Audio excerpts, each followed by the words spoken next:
Start streaming. What's going on? We are here and live, or whatever the hell that means.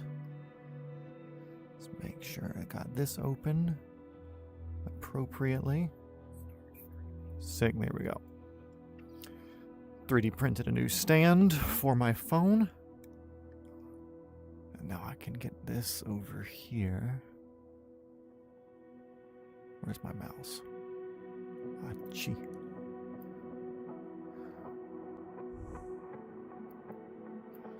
Okay, so that's there. Tom, hello, good evening. Good morning for you.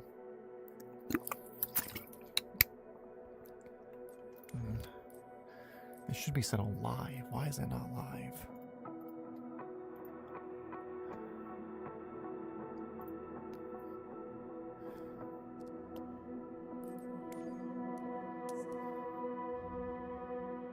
Of course, that changes the path. We're looking over here behind that. And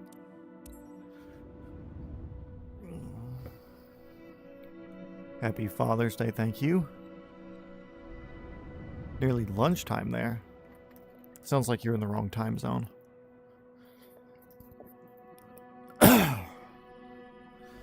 So yeah. Let's go and stand next to the helicopter for a bit.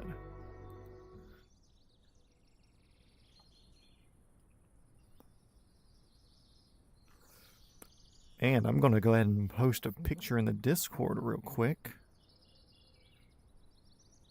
Or actually, whatever thing. Even though I think everybody who's in there basically knows if I don't use the Discord for what I intend it for, then what's the point? You know?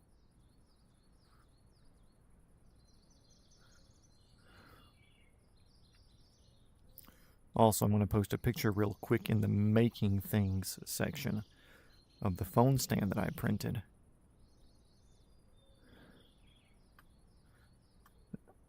Which will hopefully make it easier. Belen, hello, or whatever the fuck that means. Oops, wrong button.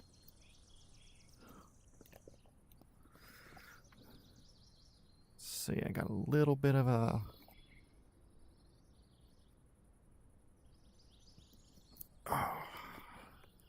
Only there was like fog-proof goggles, that would be sick. I'm sure somebody makes an attachment, but whatever.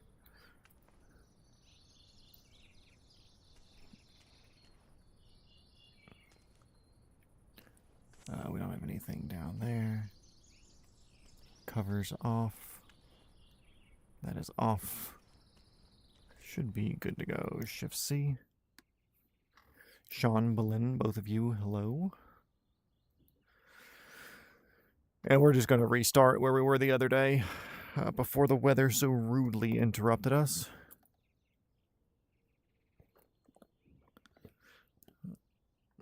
Because we weren't that far in anyways, so it's not going to be a thing. Let's see, my throttle's all the way down.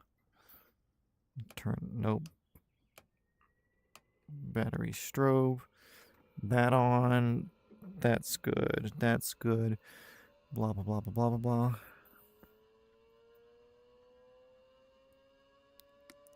Hit the starter button there. Bada bing, bada bing. You're not going to get up to 15%. But that's cool.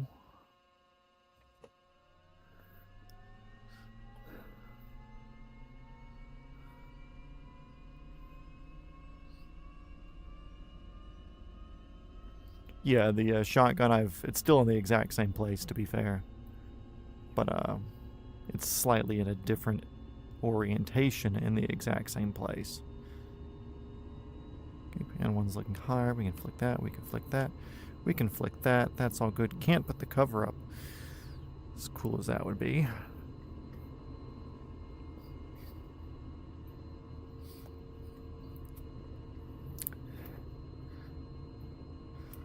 Slowly bring the throttle. I'm going to slowly bring the throttle up. Get the blades really moving, you know, right into decapitation range.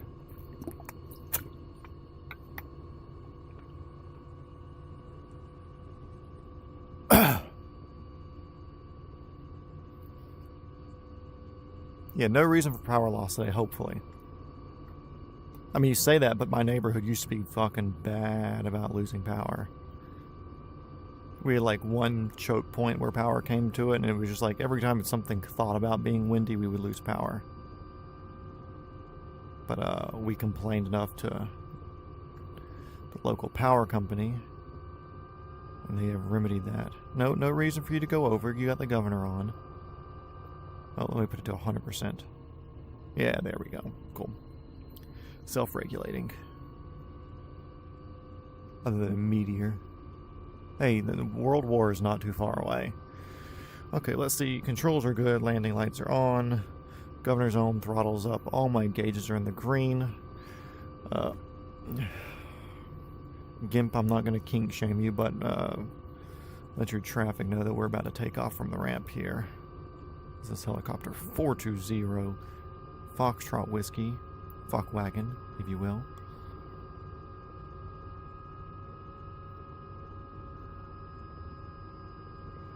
We're gonna go ahead and get on out of here.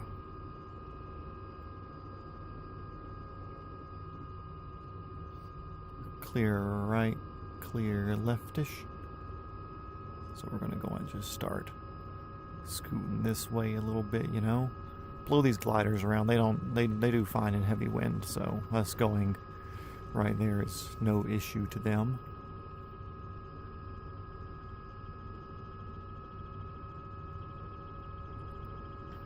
But yeah, yesterday was technology beating my ass day. Had to turn off and restart the headset, my little secondary Wi-Fi router specifically for this. The computer, had to do that like fucking 8 times or something.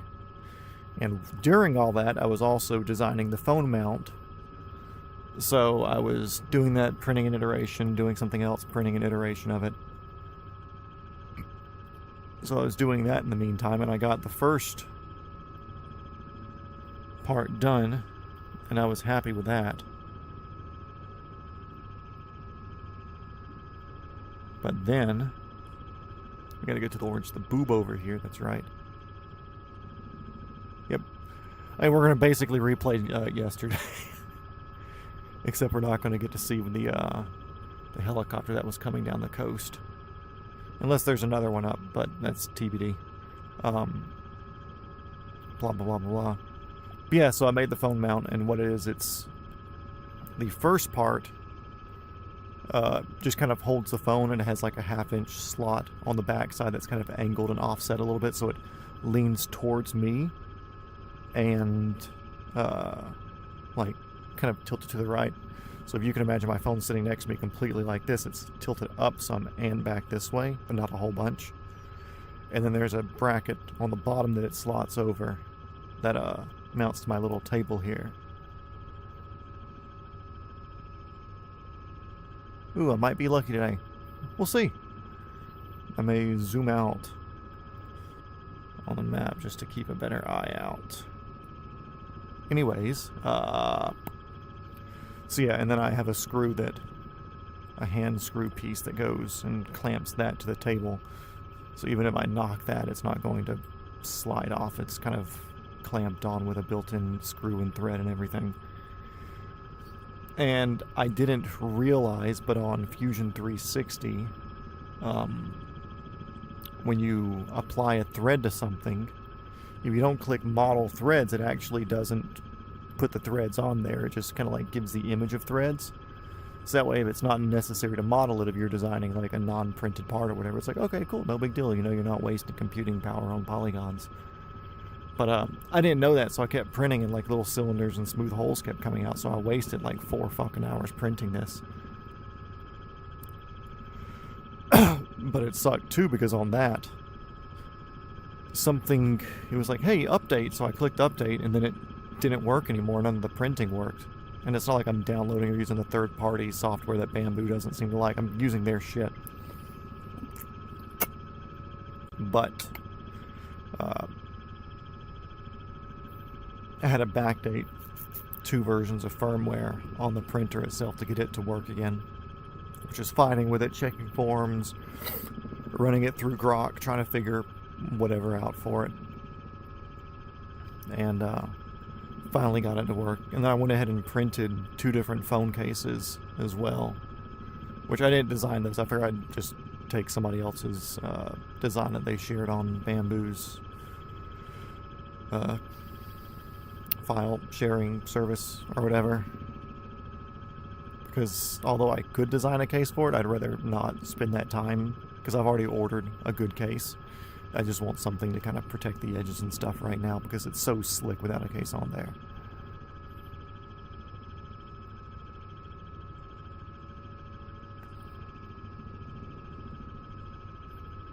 Yeah, I was curious about these mountains too, but it makes sense that Tom built them, because this is 2024. If we were to fly this in Microsoft 2020, only half of them would have been done, because he's just been busy working them. So, Tom's obviously been the one who built this. Oh, also, I got a notification today or yesterday, I think, of one of the comments on the failed video from the storm outage. And because I left it up, it's like, okay, cool, we talked about some stuff in there, and if anybody wants to go back and watch it, they can go back and watch it.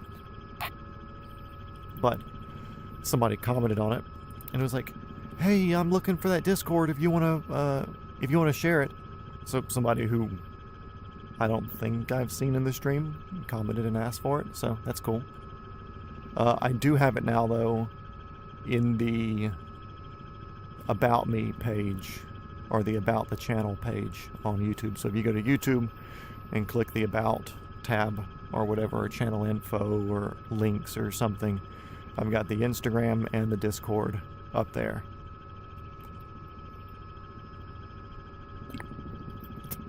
We tried that yesterday, but it's too dusty and it started glitching us out some, so we aborted it. They're still up there waiting for rescue, poor guys.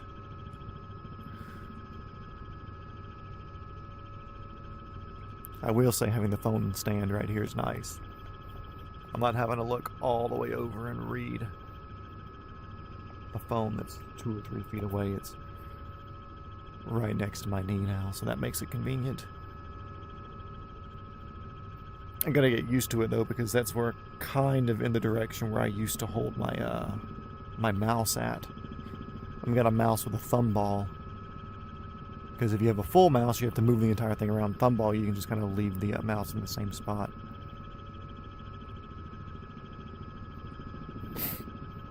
Yeah, you know, it's like I hope the Discord becomes a thing, you know. I'm sure that's kind of what everybody who starts one wishes, but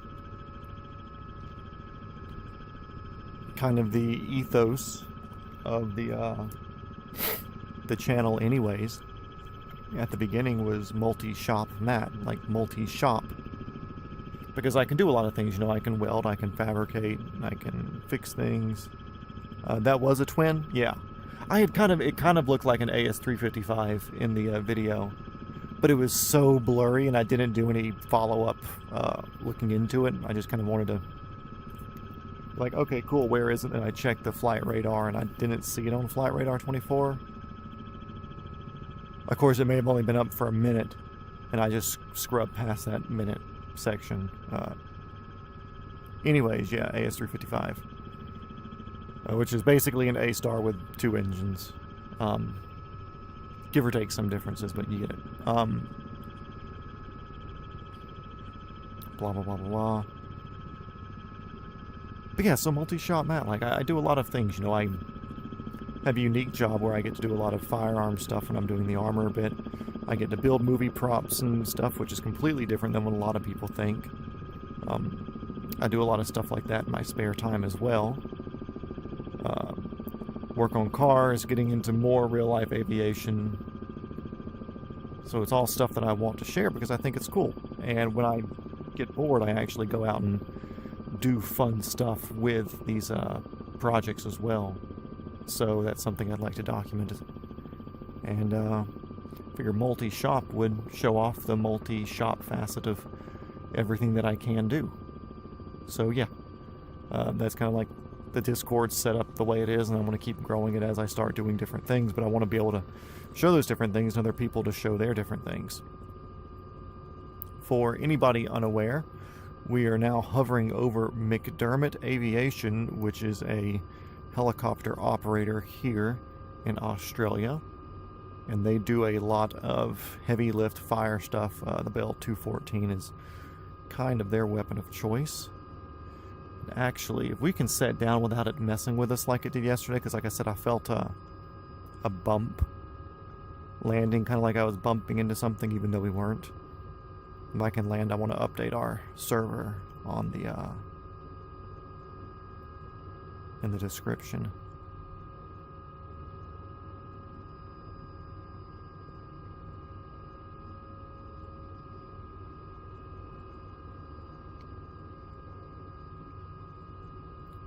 Still not feeling any bumps.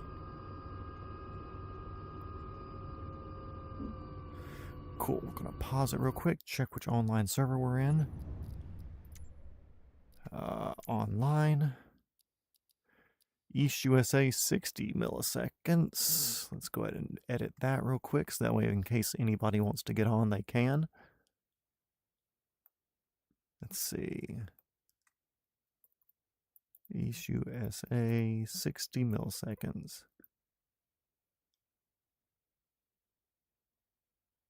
Save. Okay, cool. That's updated now, so in case anybody pops in and they want to be a part of it, they can be a part of it.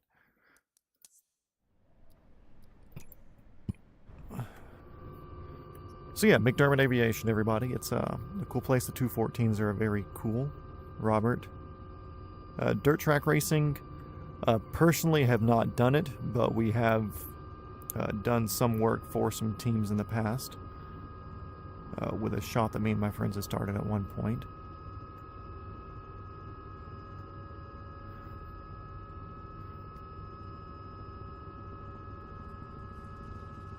It is fun to go watch, though. I will say that.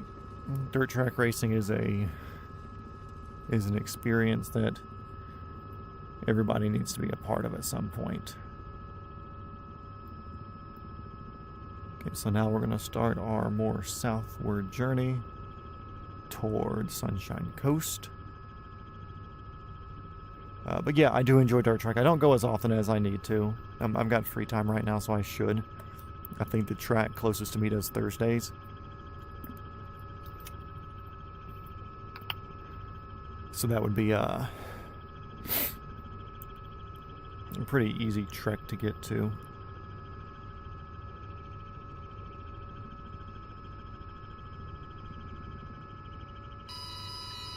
Shut up. I wasn't even asking for that much torque. You're still at 99. Yeah, dude, sprint cars fun. Those things are wild. Rollcade. Do you like the wing cars or the non-wing cars? Because either way, they're so fucking stupid fun to watch. But yeah, me and my friends, we had started a shop a while back, which I had to separate from just because I lived too far away for a shop that was starting out, and I couldn't afford to make it there. This was years and years ago, like 2011 or 12. But did a lot of LS swaps and stuff, so we touched a lot of drag cars starting out, a lot of street racing cars, and kind of by default for LS swaps we got into drift cars. Oh, nice. Is there a big difference with wing car setup and non-wing car setups? Like, I mean, obviously the wing and whatever going on top, but is it like a completely different chassis, or is it just a matter of changing out spring rates and suspension setups to be more appropriate for having freaking hundreds of pounds of downforce and hundreds of pounds of lateral force thrown onto the chassis?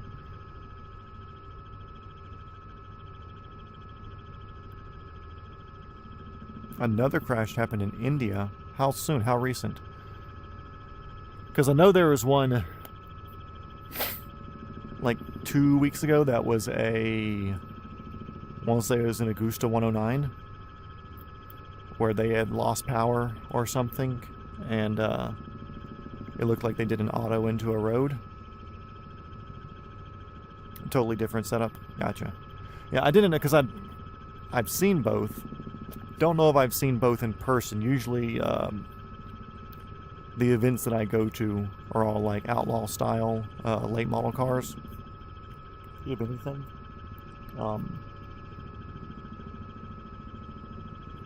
So I don't think I've ever seen Sprint chassis in person other than like at shows or at PRI or SEMA whenever I go to them.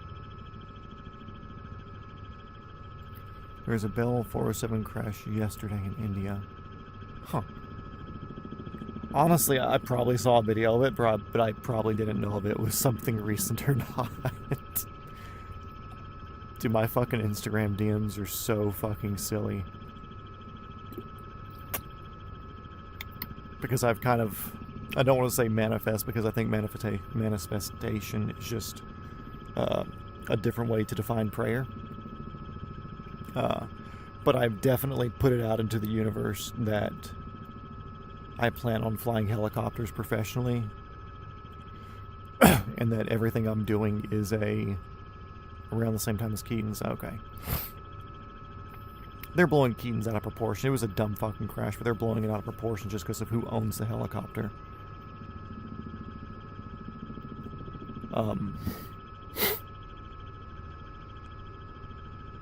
But yeah, so I put it like so deep into the universe, like there's like weeks, 2 weeks, 3-week periods where all I do is post like 14 fucking helicopter videos an hour in my stories.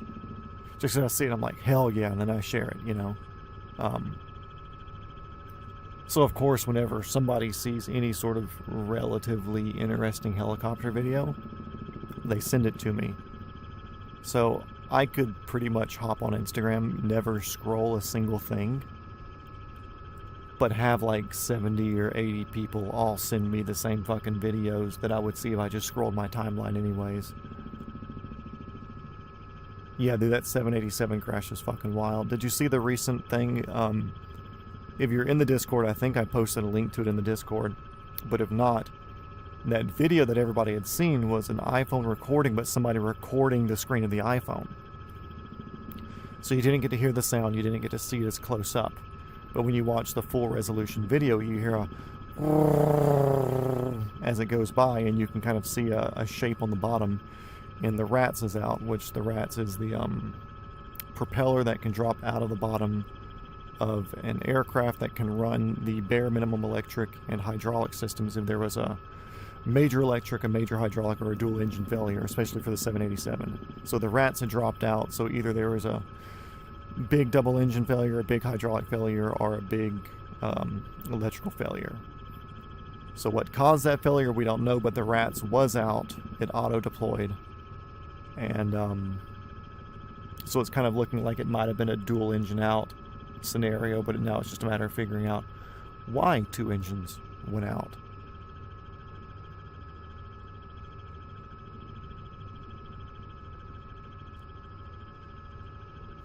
But yeah, fucking...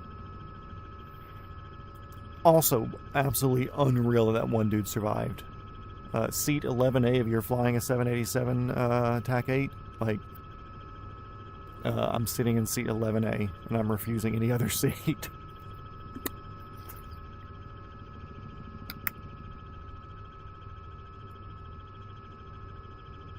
Turn left and head directly to the coast. Are we intercepting whatever that thing is? Or is that too high?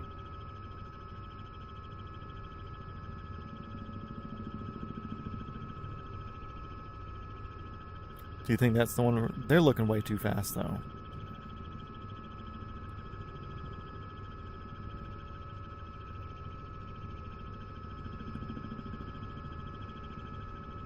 What do you think, Tom? Is that the one we're looking for there, or is there somebody else that's going to be going up and down the coast? That looks way too fast, and they're runway heading there, so I assume that's kind of where they're going.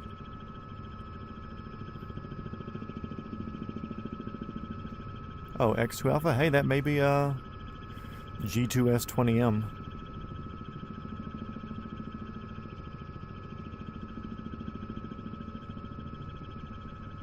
Oh, Sunny Coast.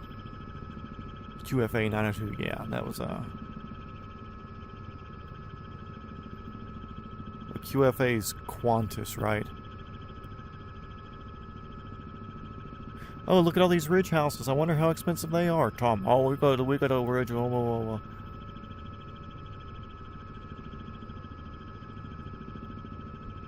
Dude, X2 Alpha is a cool fucking tail number. Like, if that's the whole thing.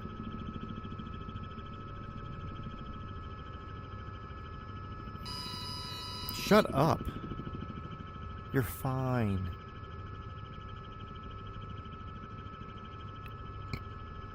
Well, there's nobody inbound, so we'll swing the airport down in there.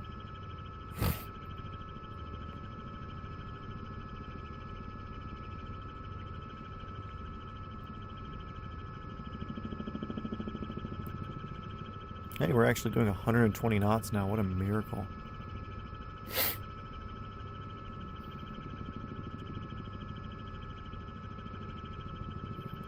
We're only having to pull 100% power.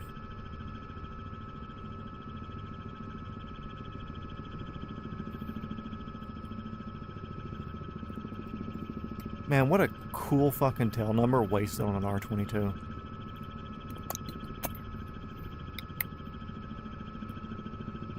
Dude, that'd be like the fucking tail number if you had like an experimental jet or something that you were trying to break the fucking sound barrier in.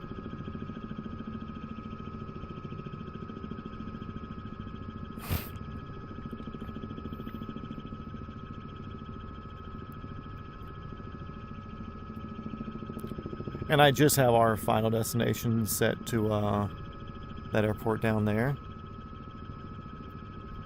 But I figure we're going to kind of be touring around and just kind of shitting around Sunshine Coast. Today is Tom's Day.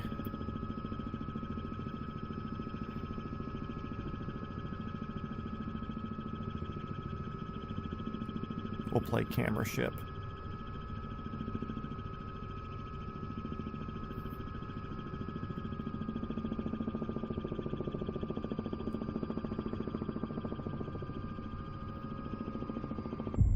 What? The fuck do you mean I crashed? Did I hit something again? Because the airplanes don't have any fucking,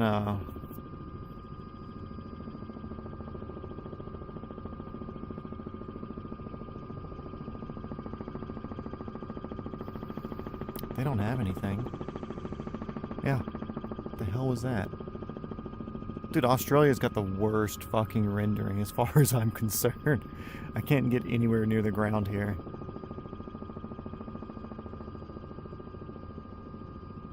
Big bird. Hey, what sort of birds do y'all have there? Also, this doesn't look good. You're fine.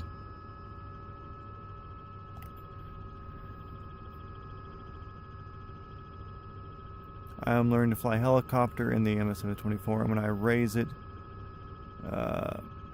it wants to tilt to the left real... Okay, so there's some physics that go on with helicopters. We'll set down here in this little park. Actually, we'll pick a taxiway or something over here. A bigger ramp area. And, oh, there's a helipad. Perfect. We'll do a little helicopter lesson. With that said, I run completely with no assist on, so I don't know if the assists are trying to help you or hurt you.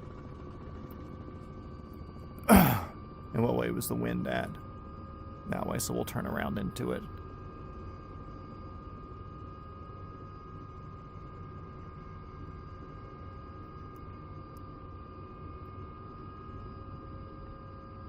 Okay, so there's a lot of forces that happen with the helicopter, as you can probably figure out.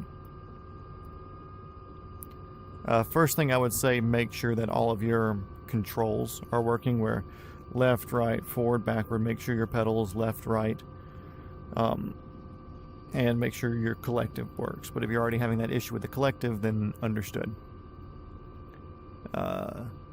5 minutes ago, QFA 902 from Sydney landed. Maybe that's what it was. Oh, okay.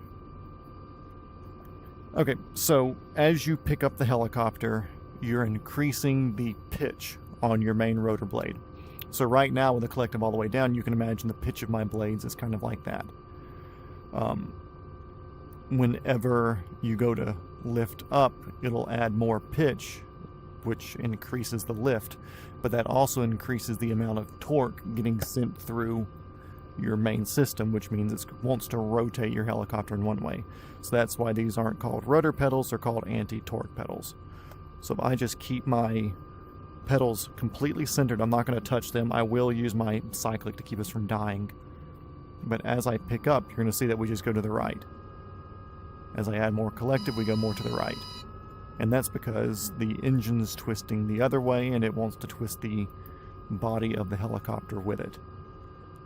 So once we set back down, I'll show the appropriate liftoff, which will be with left pedal. As you can see now, even with us lowering down, my left pedal is further forward than the right pedal because I'm having to counter the torque from the engine. Now the only time that you're not doing that is when you're in an auto rotation, and you'll be doing right pedal then. Unless you're in another helicopter like the European helicopter, it'll be right pedal steady. But on this helicopter, it's left pedal strong, the power pedal. So picking up, collective up, too much left pedal right there, but you have just enough and you can pick up straight. The more you pick up, the more left pedal you have to put in to keep it straight. So with that said, also when these forces are happening and you're putting that left pedal in, if I can go to the outside view real quick.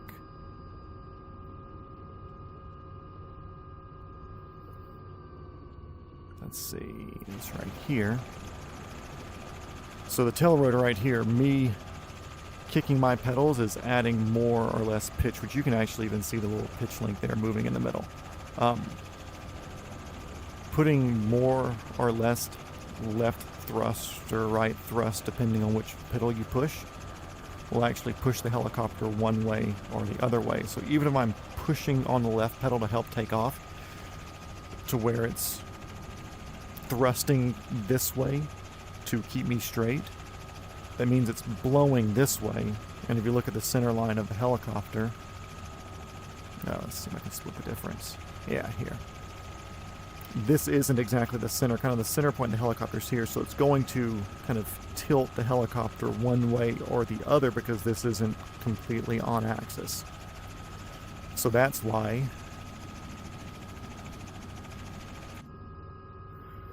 your cyclic is also used for liftoff. Let's see. More people talking. So yeah, even if you're taking off with left pedal, let's just say you keep your cyclic completely straight. Or see, I'm just like default moving it around. I can't not do it. If I had a self-centering cyclic, I would just leave it in the center. Okay, let's see if I can pick up and not move the cyclic.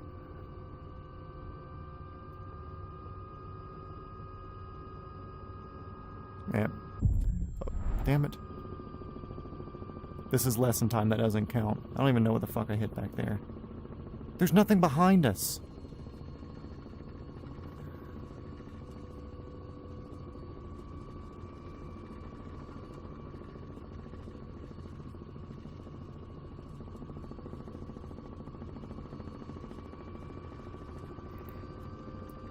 But anyways, also that thrusting of the tail rotor will also push you left or right, depending on the helicopter. So you have to counter that with your cyclic as well. So under normal sitting, where I'm pushing with the left, which means it's trying to rotate my entire helicopter this way, the tail of the helicopter is slowly pushing me this way. So I have to kind of counter that by pushing left. And then when I do more of that, it changes the overall collective of everything. So I'm adding a little bit or reducing a little bit of collective, changing the amount of pedals, because me doing that changes the amount of torque, which changes the amount I have to put in cyclic, which changes the amount I have to put in collective. And it's kind of a feedback loop that you get into. Of course, you can kind of center it up now. Like right now, I'm not even touching the collective, and it's just kind of going to, I'm assuming we're going to hit near ground effect here. Yeah. And it will level itself off, so I'm not adding or getting rid of any collective. It's just kind of doing this itself. Plus the little bit of a headwind is helping. So my trick for you to help you learn how to hover, Robert, is this. This is the way that I taught myself. Like I said, I know sometimes the... what's it called? The assist can help or hurt you. I fly without the assist because I don't want them messing up my experience. So when the helicopter's flying forward, your vertical stabilizer does a damn good job of pointing you in the right direction. Let's see, we got Victor Hotel, X-Ray Bravo Mike straight out ahead of us. Cessna 172, okay. So yeah, as you're moving forward, obviously right now in a hover, or I'll start from a stop. We'll turn around facing into the wind.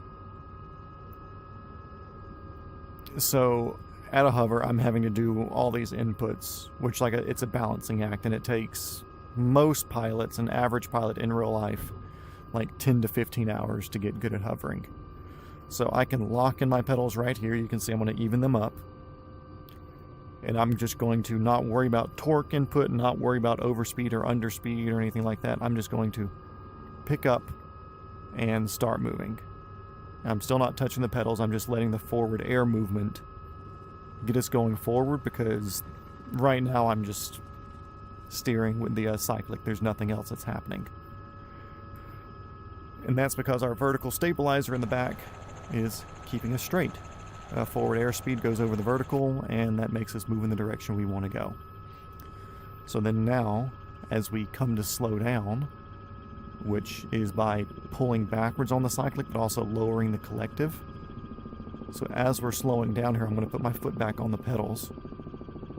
The slower we go, the more pedal input that you have to put in, just because that's how the vertical stabilizer works. The faster you go, the more it works. The slower you go, the less it works. So now as we get down here, I'm going to have to start adding collective in to not hit the ground. And you can see I started rolling to the right a little bit there. So now I'm slowly putting in my left pedal, but I'm keeping some forward movement. So the biggest thing I would say would be just get off the ground and get in the air to where you're flying. Or you can even spawn in the air, because you have to teach yourself hovering to start and be controlled. And as long as you can get down near the runway and slowly work yourself to moving down slower and slower and slower. Like right now, I'll speed up and even up my pedals again real quick. So my pedals are evened up now, and you can see we're even kind of tilting to the right some. So now me slowing down, I need to start adding more and more pedal as we're slowing down. Nope, see there, now that I'm adding collective, I'm really having to put pedal in. So your big thing will be start flying, either already airborne or just pick up and get off the ground and get moving. And then work on slowing yourself down enough to where you have to use your pedals. And that will be your big way to learn how to do it.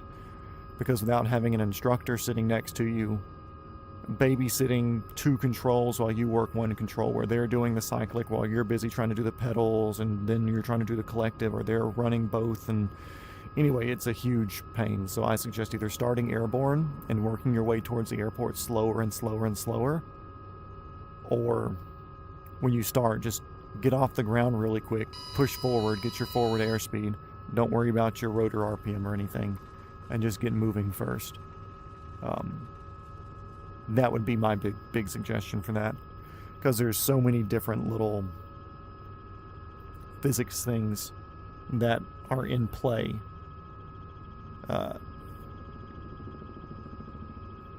that it's kind of hard to say, like, okay, cool, this is why you're tilting super far one way or the other. Or maybe you trying to catch something that should have been with the pedals, and you're doing it with the cyclic instead. But yeah, I suggest starting airborne and just slowing yourself down and down and down more and more and more. And the more you slow yourself down, the more pedal you'll have to put in slowly. And everything else is kind of self-tending in the air.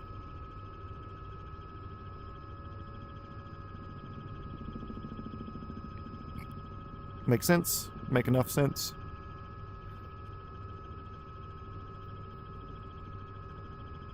Let's see, golf course is here.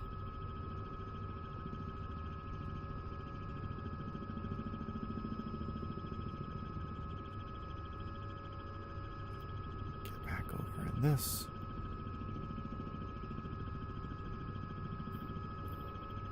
So yeah, everybody, welcome to Sunshine. This is a BE58L2 Lima 2 Golf. There's something else that was coming into the whatever over here.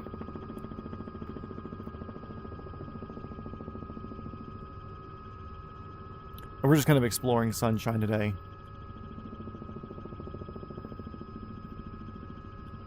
A lot to learn. You'll give that a shot. Thanks for listening. Oh yeah, no problem. Like I said, it's when you're doing it in real life, usually the instructor will kind of get you started and let you fly a pattern, and you just kind of fly patterns without really, like, they're getting you comfortable moving the controls, but you're in the air, so you're not really having to do pedals. You're not really having to do collective unless you're like adding a little bit of altitude or taking away a little bit of altitude. But for hovering, it's usually they will hold the collective, or they'll hold the cyclic and they'll hold the pedals, and they'll just let you pull the collective up and lower the collective down so you can get used to how sensitive it is. And then they'll take control of the cyclic and the collective, and they'll let you do the pedals so you can see how sensitive the pedals are. And then they'll hold the pedals and the collective and let you see how sensitive the cyclic is. So they'll only be doing 2 of the inputs and you'll be doing 1. And then they slowly like bump you into doing 2 inputs at the same time, and then eventually all 3 inputs at the same time. But we don't have that luxury here. Like I said, I think the assist works some way like that, which, can I turn on the assist, or do I have to leave? I'm curious what the assist feel like now. So this is still like an around the world session, but we're just kind of fuckering around a bit some too, so. Sunshine Tour Day. Sunshine Coast Tour Day. We'll land down here on the taxiway. Like I said, I've always done... I did like 5 hours with the assist on before I realized that I had one of the assist on. And then it was like learning it completely over again once I took the assist off.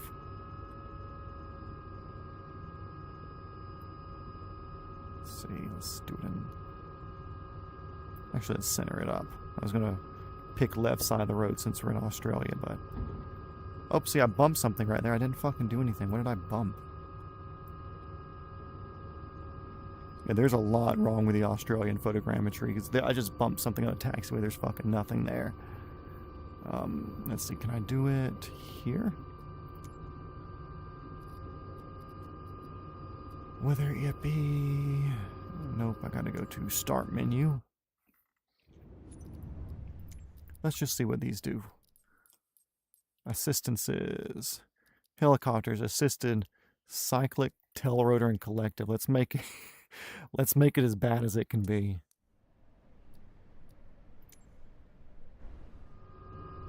Okay, I'm gonna center up my pedals here and see how much it assists me.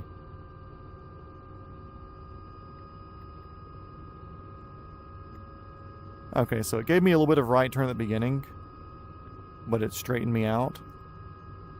So I'm not doing anything now. I kind of held my cyclic as still as I could. I'm going to put in a lot of left pedal to get it to get where I want it to be. And now if I put right pedal in, it's going to take me back to where I don't want to point, so that's annoying. But if I just do that, then it kind of locks me in at different places. That's annoying.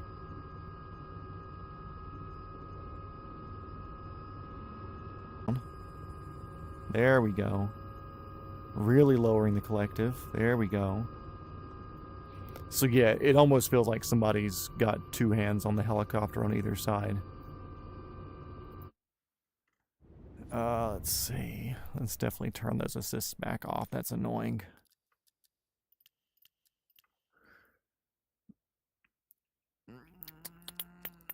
But yeah, as you can see, I don't run any assists. The only thing I do is the taxi ribbon, because when I was doing missions and it wants you to follow taxiways, some of them wouldn't render in, so I'd have no idea where I was.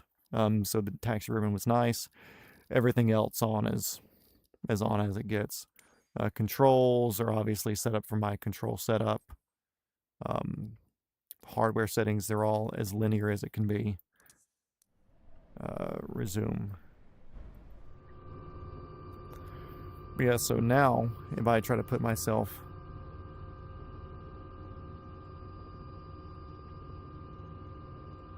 trim, I don't fuck with trim.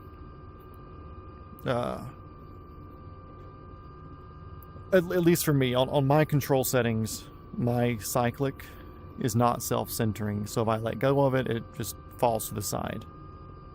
If it held itself center, then I would worry about trim, because then I could actually like let go of the controller, or let go of my my setup. If you Google the Apache R44 controller setup, that's what I have.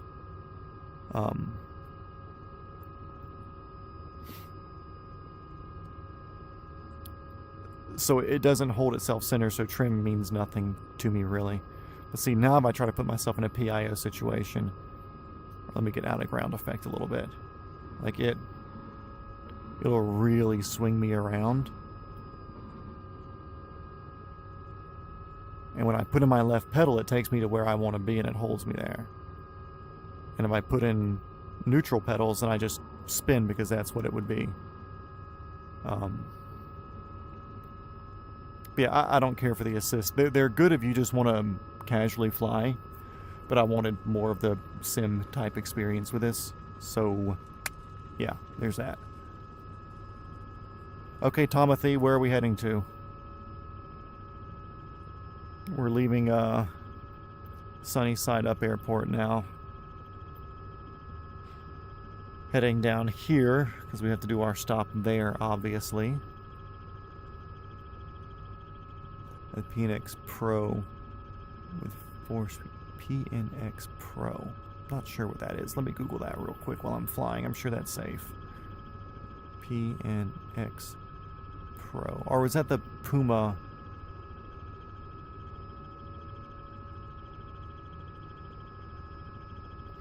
Okay, okay. The PNX 2119 Pro. So yeah, I would assume the way you should have it set up would be... Do you have pedals as well? If you have pedals, that's huge. If not, I think it's the twisting of the joystick, I believe. So your throttle should be your collective. Don't worry about your throttle setting. Just have a button to do your throttle. Where you can throttle up and throttle down by clicking plus or minus or something on the keyboard. Short flight anyways. We don't really have anywhere that we're trying to go desperately today's shunt. So yeah, pedals will be big, but if you're rotating left and right with your joystick or twisting it, I think that's how those work. But yeah, your throttle thing for your left hand should be your collective. So it should be push forward, I would say would be collective up, pull back, collective down. Like I said, throttle, just use buttons on your keyboard or something, you know. Yeah, slider. As far as the cyclic, yeah, forward, backward, left, right, standard. As far as rudder, I'm pretty sure yours is twisting. Or is it slider? Okay. So the slider is... Ah. That's weird. I don't know how that would be... I don't want to say possible. I'm sure it's possible, but I'm not sure what the best way to do it would be. If you can get like an aftermarket set of pedals too, and then also run the pedals, that would probably be your best bet.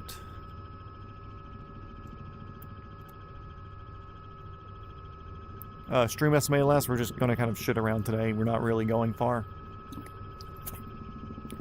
Our destination's like 3 miles ahead of us, of where I was kind of planning to end today anyways. But also this is Tom's home turf IRL, so we're spending some time down here since he's been such a big part of the stream. Now where his home turf actually is, who knows? I'm sure we can see it somewhere in this 360. But where it is, don't know.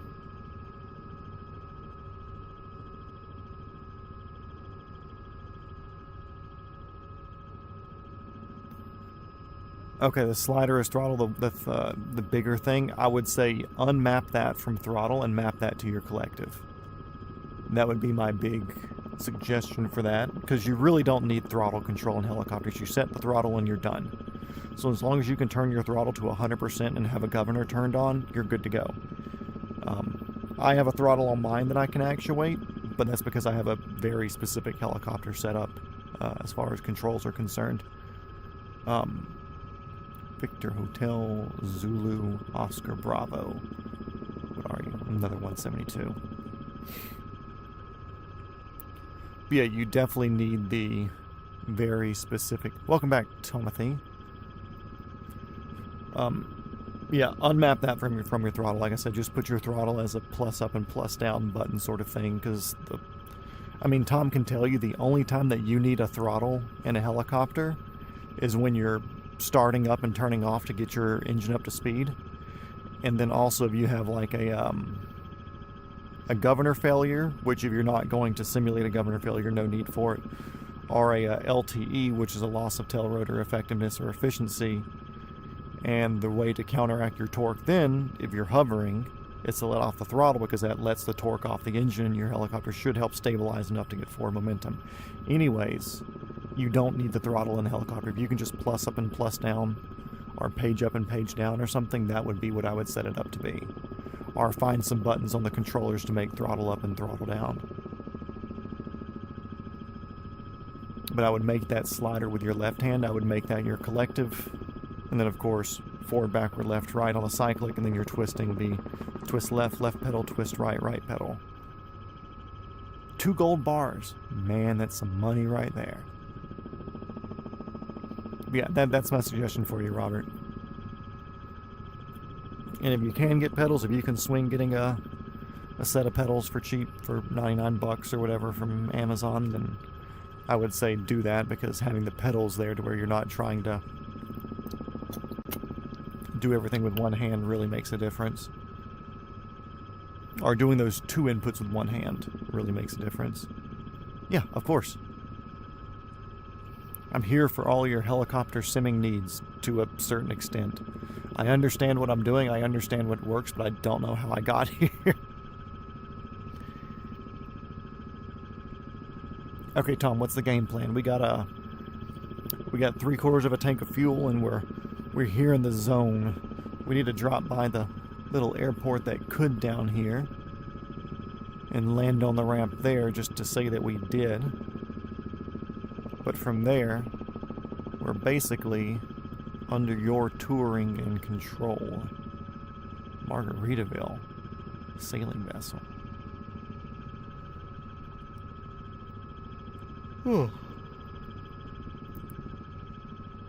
Punch down the coast. Copy that. Hell yeah, no worries. You got to do work and shit like that. Ain't no judgment there.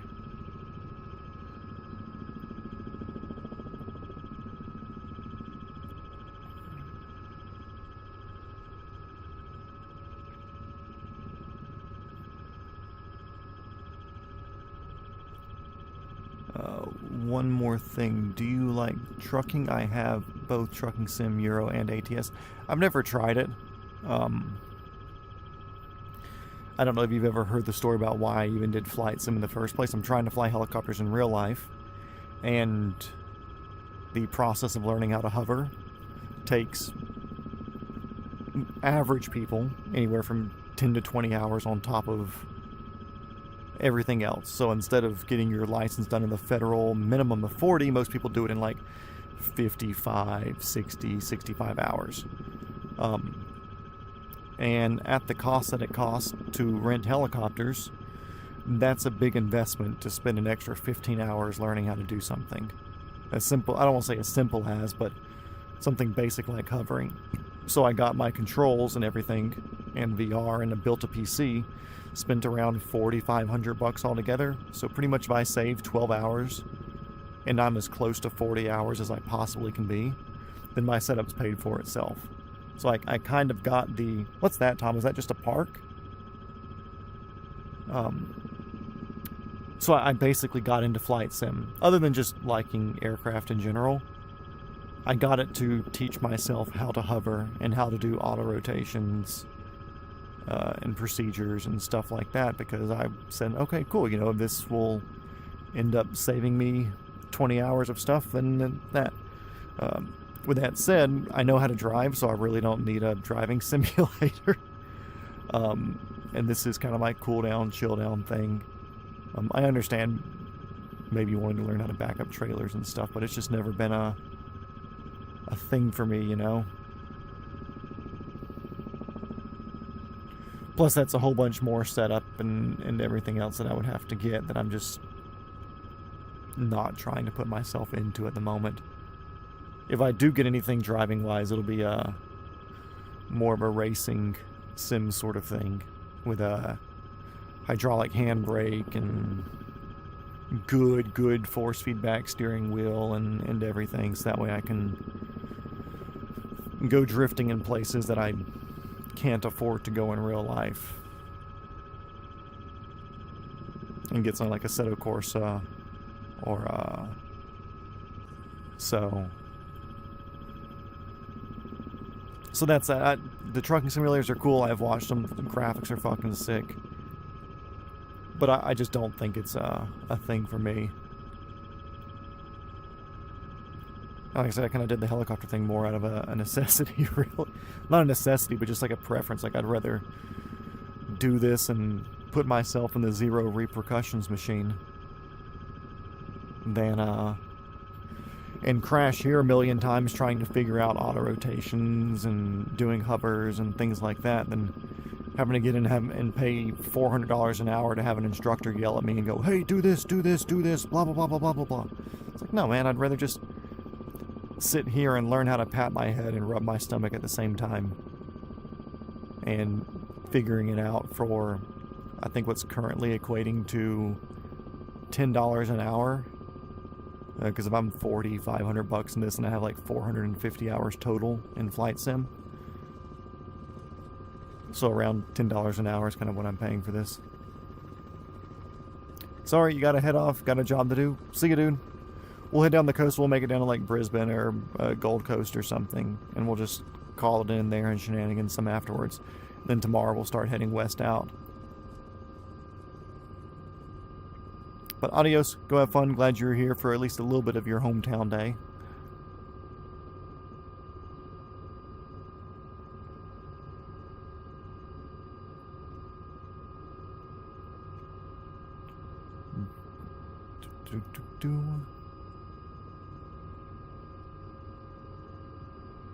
R1675, what's 1675, Mr. Palmer?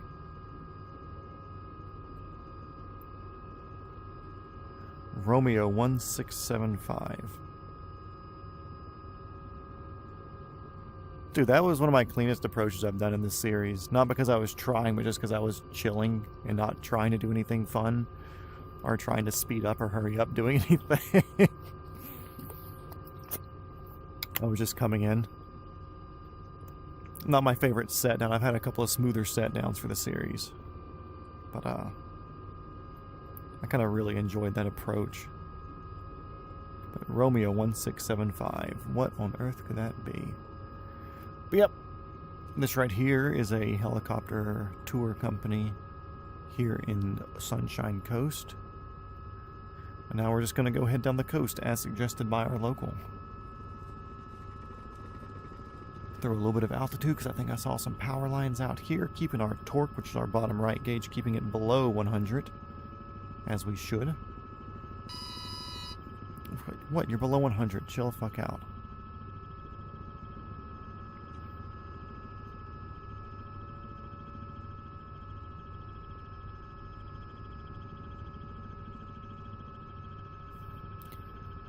Let's turn on my markers real quick and see if there's anything that's showing us like a helipad in the area. Also, I like how helicopters have this cut out in the roofs with like a roof window so you can look out the roof as you're doing a turn. Let's go land at Sunshine Coast University Hospital. Like I said, today's not exactly a sling too. Okay, cool. Today's not exactly a go far day. Today's a kind of a fuck around and do stuff day. Landed about an hour ago, so he was just sitting on the ramp doing a cool down and a debrief, and he had his battery on for a little bit. Okay, cool.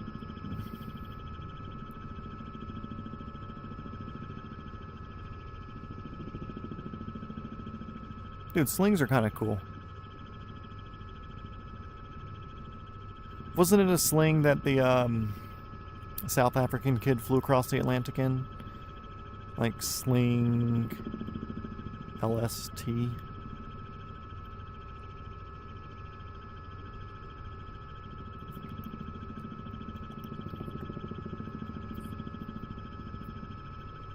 there's a hospital up here somewhere. I'm assuming it's these big buildings. We're going to figure out which one of these is a hospital and has a helipad that we can land on.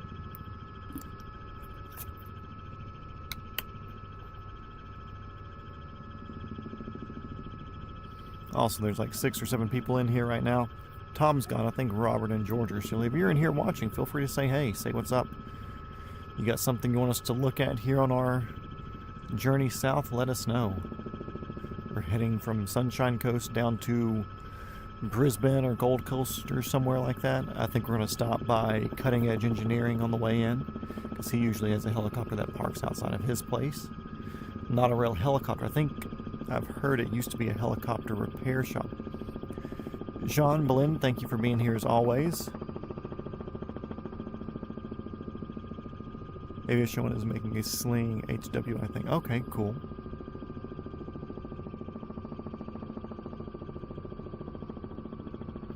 Definitely faster coming in on this approach here.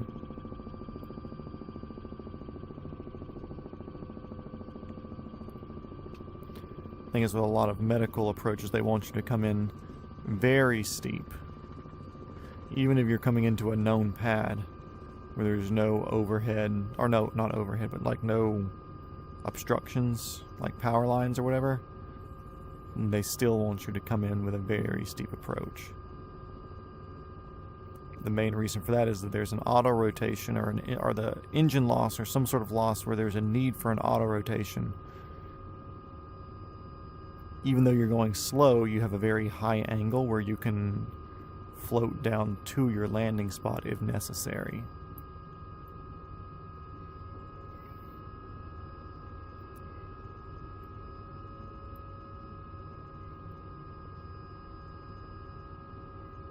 Go a little bit forward in it too.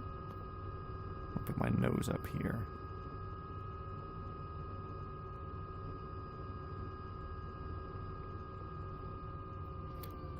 A little crooked, I think. Not bad. I wanted to be forward of the H some because I want to have the tail inside of the circle as well. Okay, let's see.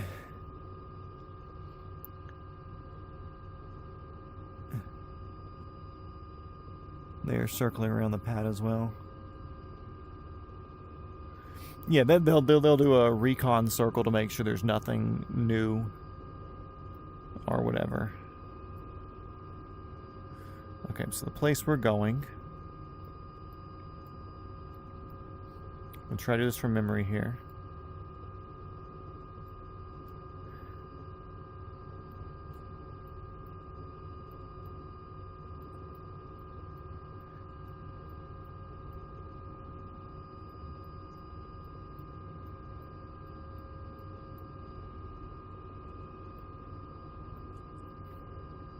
Bing pot. That's from memory. I've never been to fucking Australia in my life, but that's from memory for us going to this next place.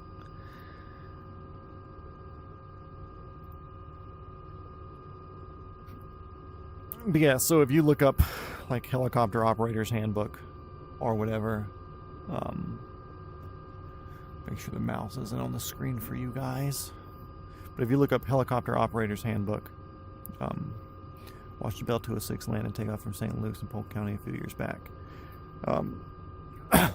You're supposed to do a high recon pass to look for things, a low recon pass to look for things that you can't see in the high recon pass. And then once you do that, you should have figured out your wind direction by that point, and then you make your approach into the spot, either due to wind direction or the best direction you can with what's obstacles, buildings, people, cars, roads, whatever. So it may not be the best wind direction to go, but it'll be the safest direction as far as everything else is concerned. Be a high recon pass, low recon pass, and then you set up your approach and come in. I don't want to say very rarely do you not do that. Usually it's a very clear approach area or something that's like a very established thing to do. Like if you were to look at Grady Hospital in Atlanta, like they don't do a recon pass. Like nobody's building a fucking... Shut up, you're good. I'll ride the horn out. I'm gonna ride the horn out. I'm not even gonna move my fucking collective. I'm just gonna teach you that you're okay. Whoop, look at that. What do you know? Shut up.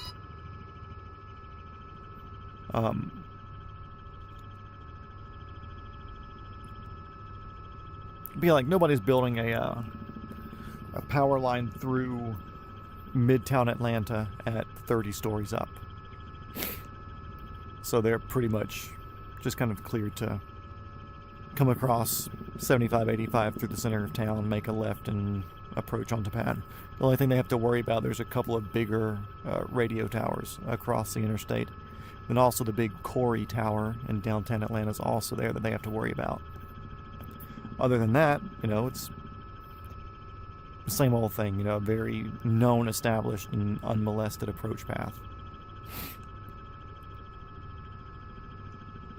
We are 59 nautical miles from our destination. Sick.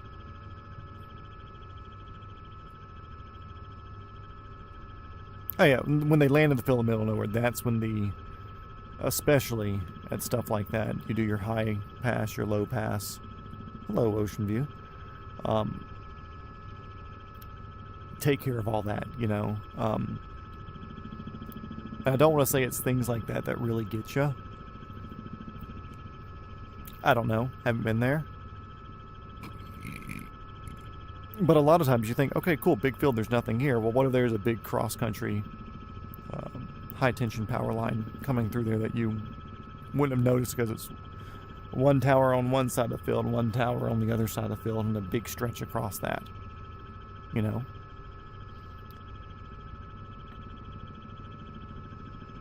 Watching H-130 land on a field on flight radar today. Was it November 137 HN? I saw them out and about today on flight radar. November 137 Hotel November.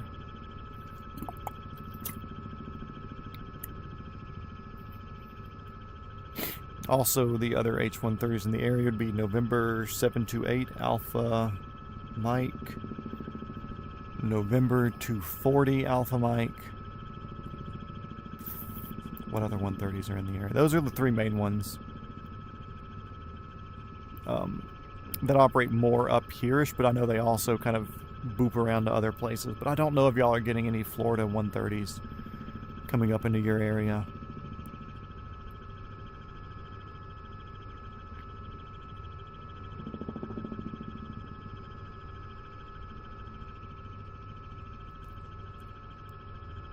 Oh.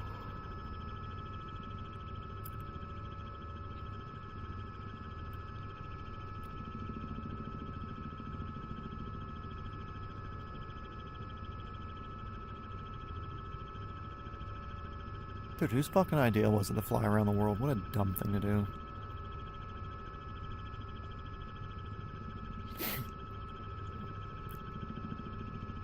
Also, I don't know if you noticed, we're at 811 subscribers now. Holy crap. It was like 801 or 802 the other day. We got like 10 in the past 3 days. Which, big numbers for a smaller channel, you know.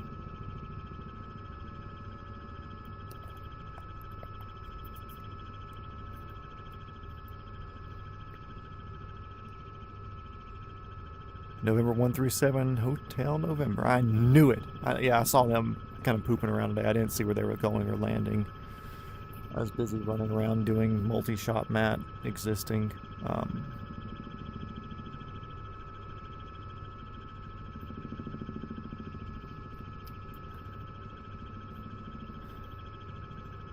Southwest of Zebulon.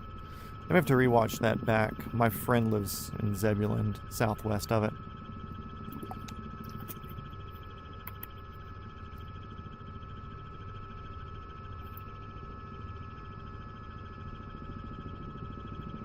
Make sure he's okay. Dave, bud, you good? You didn't action any stunts too hard?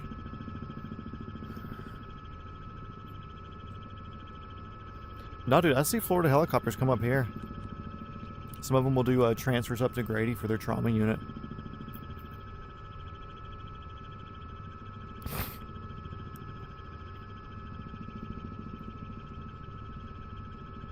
But yeah, I'll see Angel Air or something like that. Or, no, Guardian Air. Like black and red Bell 407s. It was saving your friend. I'm not gonna say I wouldn't doubt it, but I don't think he's doing anything fucking silly these days. At least not without inviting me.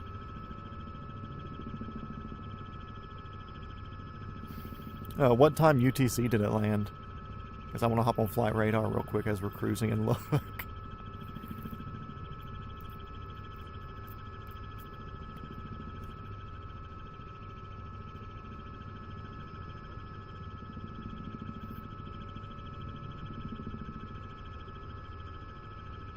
There's also, oh yeah, the big burn center at Augusta at the doctor's hospital or whatever. So playback today.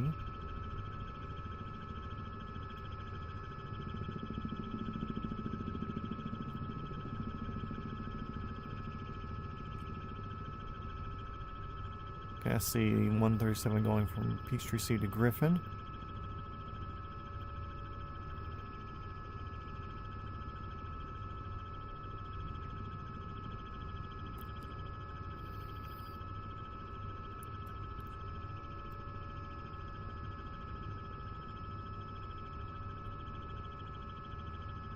Man, 137 was busy today, dude.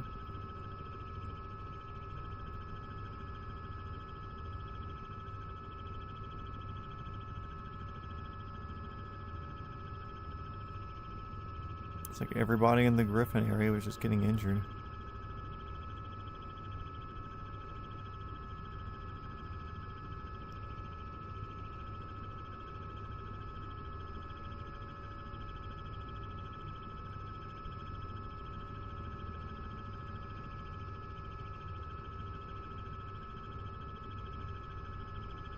Uh, 1907 UTC. Okay, cool. I was still a couple hours off.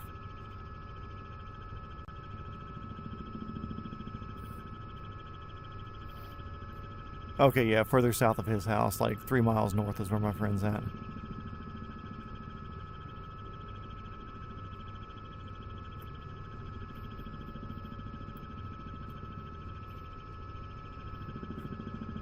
So he had a text message too.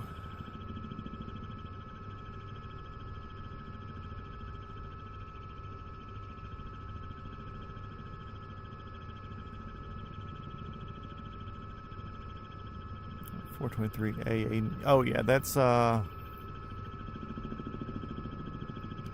town are they based in? I know there's one with a similar number, I think. That's the Fayetteville based one. I want to say it's 248 Alpha Echo. I don't remember for sure.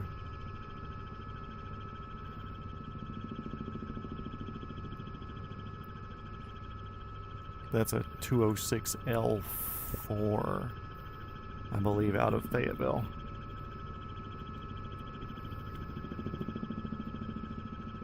Air Evac also has a 135 that flies over every once in a while, which is cool to see. Also, the people who make the H145 that we fly, they have an H135 model that's free. I think I need to download that. See how that is. Give us another heli in the rotation. Yesterday you were hiking at High Falls and Jackson? Hell yeah. My fucking backyard. You probably could have screamed and I would have heard you.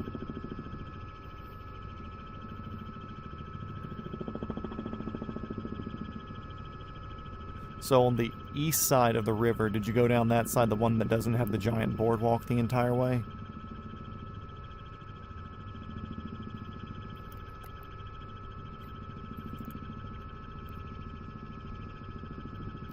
So anyways, on the east side of the river there, you go all the way down, and there's a place where you get down low enough and the river kind of lulls out some, but there's still like some rapids beneath you. There's a bench down there. I've seen that bench like 4 feet underwater before. I've seen heavy, heavy rain come through that area.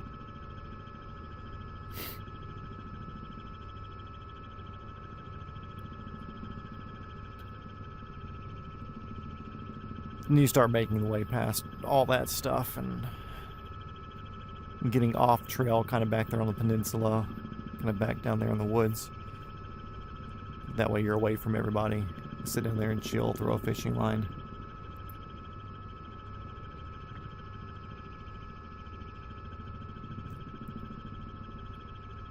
Yep, went into the private property signs. Yep. It's not a huge trail, but it's a nice little place.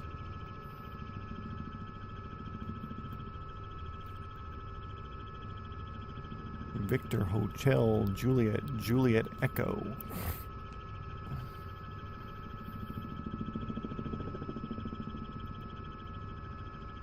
What are you, Juliet Echo? We're investigating everything.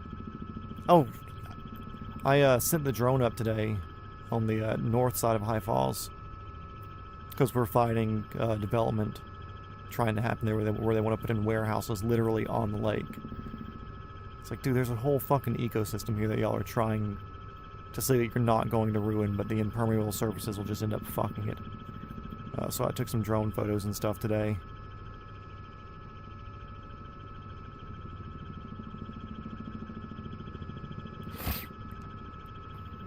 And the water looked up. It didn't look up as much as I've seen it before. Also, if you can believe it or not, back in 1994, I think, when the flood happened, at the dam, the water was, I think, 8 feet over the top of the dam. That's how much water was coming through there back in 93 or 94, whenever the flood happened.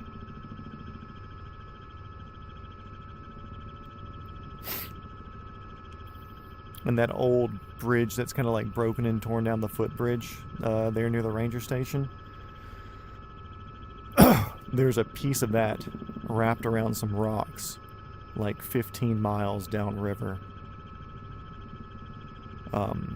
next to a neighborhood called, what is it? It's on Johnstonville Road, next to the south. Big golf neighborhood, River Forest, I think.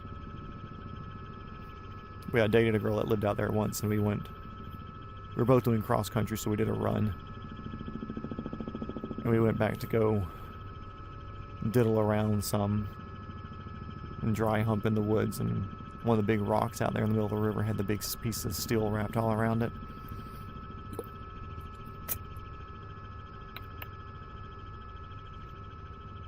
Forgot all about her.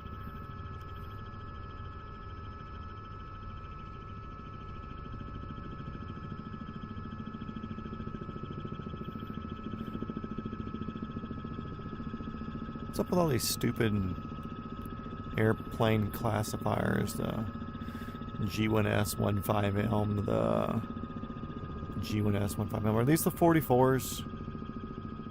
I think these are 44s.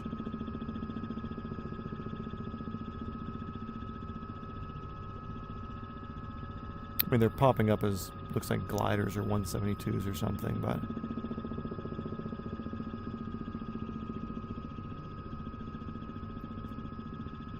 Yeah, down the Box Ankle area. Well, further south than Box Ankle, technically.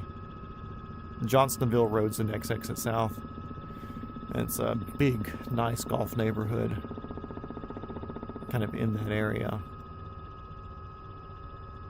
Called River Forest.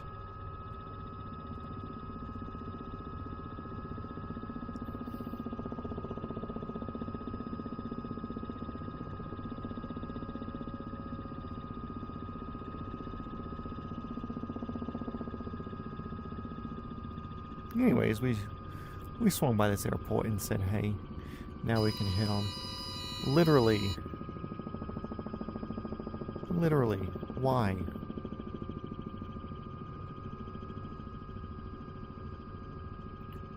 Fly over Sandstone Point? What's that? Unless we passed it. Let's see, is Sandstone Point A, which is right here, or is it more B? Or, oh shit, there's this whole fucking thing out here. C.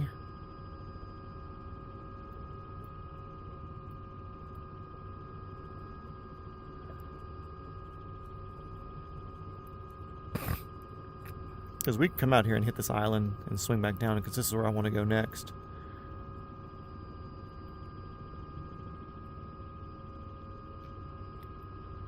A. Okay, cool. Straight out here to the point. Then we can do a 6-mile water crossing after that. And come down that island. Then swing into cutting edge engineering then.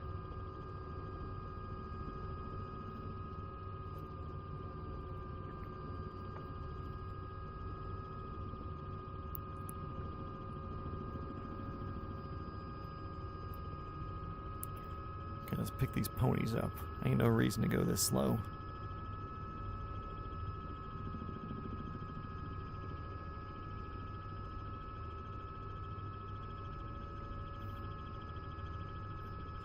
Yeah, if you're ever back in the area, holler.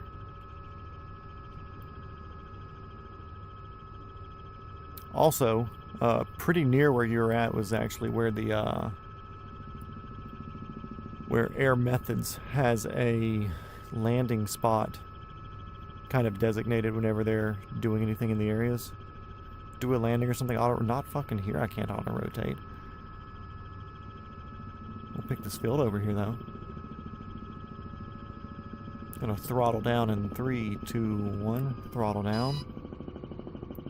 Collective down. Cyclic back.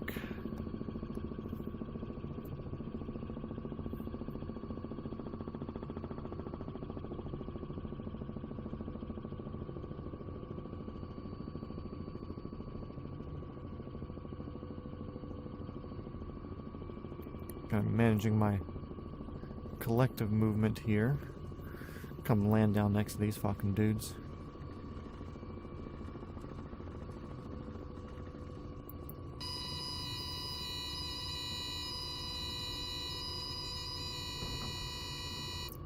Which there's actually a video of I think an R66 doing an auto into some taller grass like that.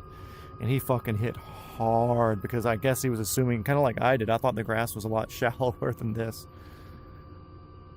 Auto rotate at Sandstone. I won't be up in Atlanta or anything tomorrow. What we had to do was doing an auto rotation into a field. And I think it was supposed to be like a practice auto rotation, but then he ended up losing the engine, so he had to do a full down. Because one thing that they have to like really beat into instructors apparently is when they take their throttle off, they don't need to snatch it off. They need to like slowly roll off. And even though it doesn't give you the immediate jumping into auto like you would be in an emergency, it'll keep the engine from shutting off and making it an actual emergency. But he went to do an auto and lost the engine, so he had to do a full auto, and the grass was like 3 feet tall, so when he thought he was about to set down, he basically ran out of inertia in the rotor system and then dropped 3 feet down and fucking snapped the tail boom and everything off just because it was little grass strip there. Just because he was that high above the ground, just because the grass and shit was so tall.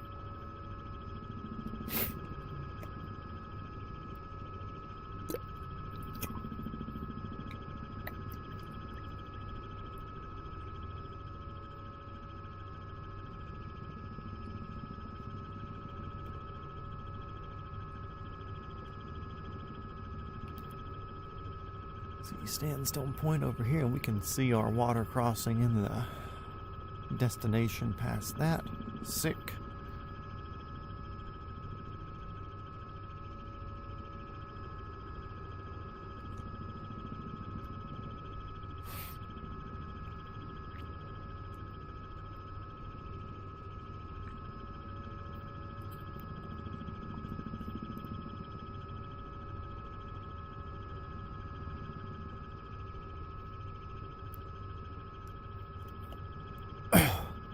Dude, anytime I see water near a coast, I just think there's so many fucking bull sharks in there. That's all I think. There's this white spot in the water here. It's like a boat from the photogrammetry. Yeah, I think so. That makes sense because there's another one there in the channel.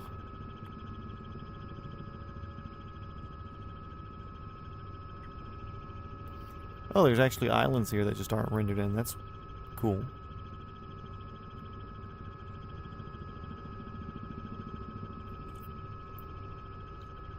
So it looks like there may be a helipad up here we can spot. Crest Park. We'll check it out.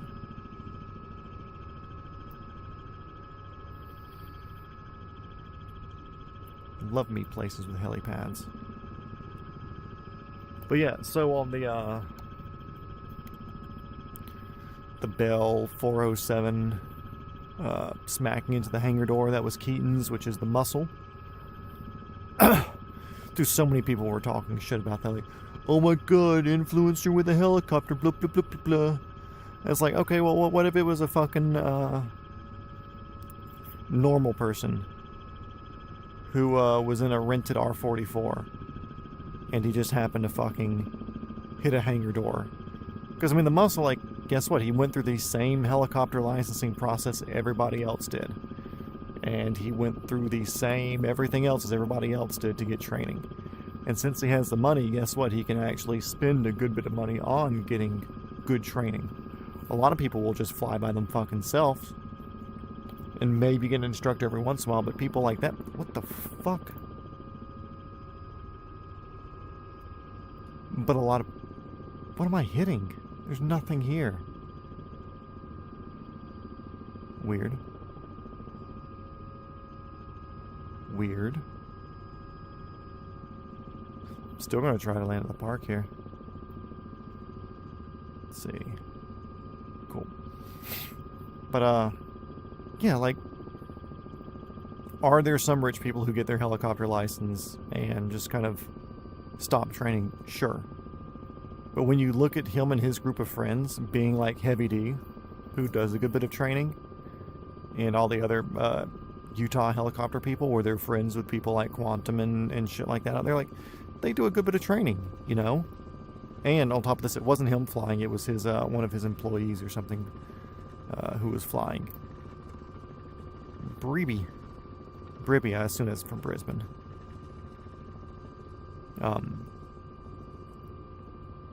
So anyways, yeah, ran to the hangar door. And I would assume whoever he hired, because usually when you hire somebody to fly... What the fuck am I hitting? What is this?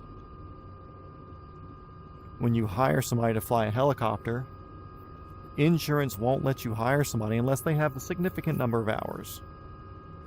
Like, there's very few jobs, or like you have to have very, very big insurance to let a lower hour person be a pilot for you. Unless they're doing like certain jobs or whatever. So either way, the person who he was paying to fly for him was obviously at commercial level and who had passed their commercial check ride.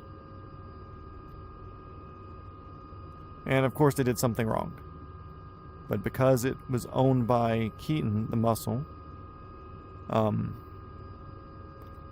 everybody looks at it and they're like, oh my god, influencer helicopter. Well, one, it wasn't him fucking flying, and two, he's probably a better pilot than a lot of people because he has the money to get the extra training, and they do actually get the extra training.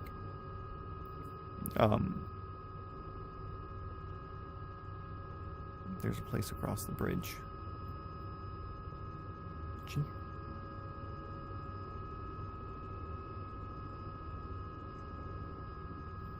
Across what bridge? This is the only one that I see over here. Or are you talking about auto-rotating? But yeah, so it's like... Oh, a little field to land in. Gotcha. What we're going to do, we're going to throw some altitude and find a place to land versus picking a place to land and then going for it. We're going to force ourselves into a landing scenario. So yeah, it's like there was somebody who's obviously at a commercial level who fucked up. You know, you can make fun of that, but people are making it such a big deal with it being an influencer helicopter. And then two, what was it? Heavy D commented on it. It's like, hey man, everybody does this, and they're like, oh, one influencer could do to another. And I'm like, dude, if your friend fucked up, obviously he's gonna be embarrassed as shit, especially when it's high profile like that. You're gonna fucking message him and be like, hey dude, you know, it's cool. I'll put my neck out here, my name out here to say like, hey, I know you fucked up, but whatever. It's just wild to me to see people picking that apart, you know. I have no skin. I don't follow the muscle. I'm not fucking friends with him or anything. Power off.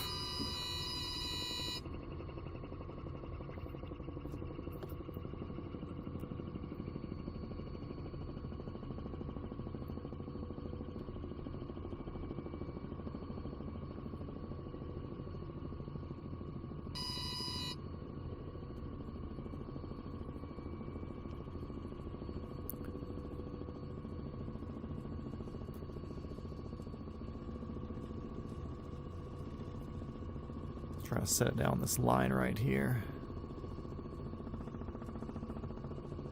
Not that line, the one over here. Bigger field. Had enough forward airspeed where I could trade a bit of a...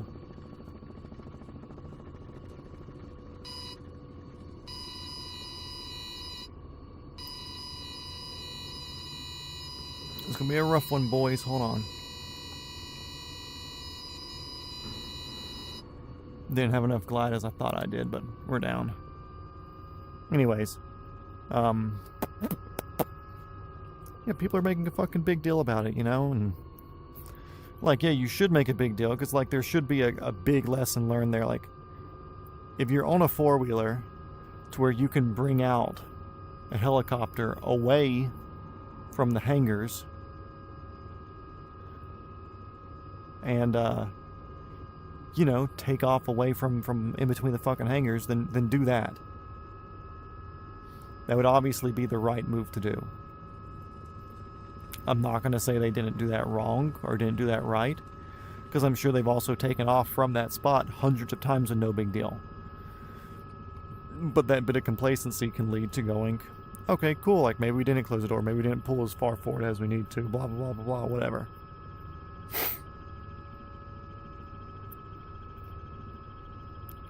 But yeah, it's wild to me that people are like, it's an influencer helicopter problem. Like, no, it's just a complacency problem. Because guess what? There were other influencers that have done this. That have either gotten too close, the doors open, like Russo Rubin or whatever on Instagram had a black H-130. Did a lot of cool stuff with always up in the Arctic doing shit. I noticed the other day, I was like, his is silver. And I had seen a thing on Instagram where I saw like a... No, I saw a black... an all flat black one posted from like an accident. And I was like, I think I know that fucking tail number. So I went back to his Instagram page and I was like, shit, that's the dude's fucking helicopter where he had flown over and...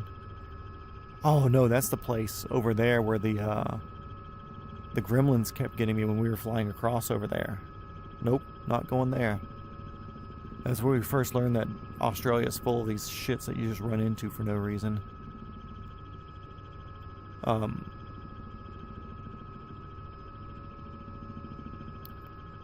it's like, cool, he crashed his shit like a year ago, and I didn't hear a fucking thing about it.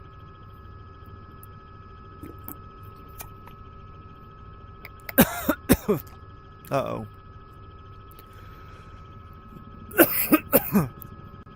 Almost put that one down the wrong hole. Oh yeah, people will just say whatever they fucking think of. And like I said, I'll call shit out when I need to call shit out. If somebody's doing fucking stupid stuff. If they're running the shore at 5 feet and a wave splashes up and catches a skid and throws them in the water, I'm not going to be like, oh man, well the waves weren't supposed to be there today. I'm sure they did their homework beforehand. It was a rogue. No, that was their fucking fault for being that low. Was there negligence that happened? Yes, obviously. At the end of the day, it is the pilot's fault, even if somebody else pulled it out on the four-wheeler, even if it was somebody else's job to close the hangar door. It is the pilot's job at the end of the day to look around for obstructions and make the call. So either he didn't look around, didn't see it, and took off, which that's his fault for not looking around beforehand and getting complacent with where you're at, or he saw it and he's like, okay, cool, well I can take off 2 feet, then scoot forward or shuffle right, and then continue on. And either he thought that and then he forgot to do it in the moment, or he thought that and he thought he was only 2 feet up, but really he was 5 feet up. You know? I don't know. Either way, there was negligence and it was the pilot's fault. Sure, somebody else maybe didn't close the door, maybe somebody else didn't pull the four-wheeler forward, but the buck stops with the pilot. Just like me doing the armor stuff for film industry. Even if I make sure that there's no live ammunition on set, if a fucking ninja sneaks in and loads a gun before I hand it to the actor, the last thing that I do before I hand it to the actor is look at it with the actor themselves. So I show them the empty chamber, I show them that there's just a blank in there, or I show that the magazine's empty, or I show that there's blanks in the magazine, you know, whatever the case is. I don't just say like, okay, cool, somebody before me did their job, or I assume that everything's good. Because if something happens, guess what? It's my fault as the armor, just like it would be their fault as the pilot. Or he has no depth perception and thought the door is farther. I don't think so. Because it looked like he could have stood underneath of the, Oh. I think this is a, check my number on this one. I think this is an R66. I think this is one of the Ocean View ones.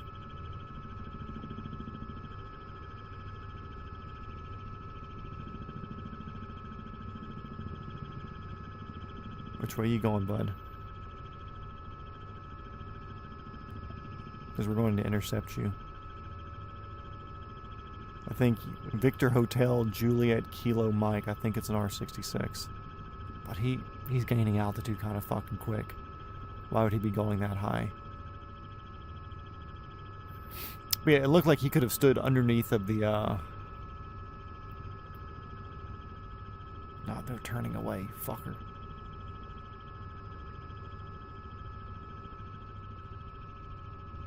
It looked like he could have stood underneath of the rotor blade, looked up and said, oh man, there's a hangar door there. Never mind, they're fucking gaining altitude. I don't think that's a 66.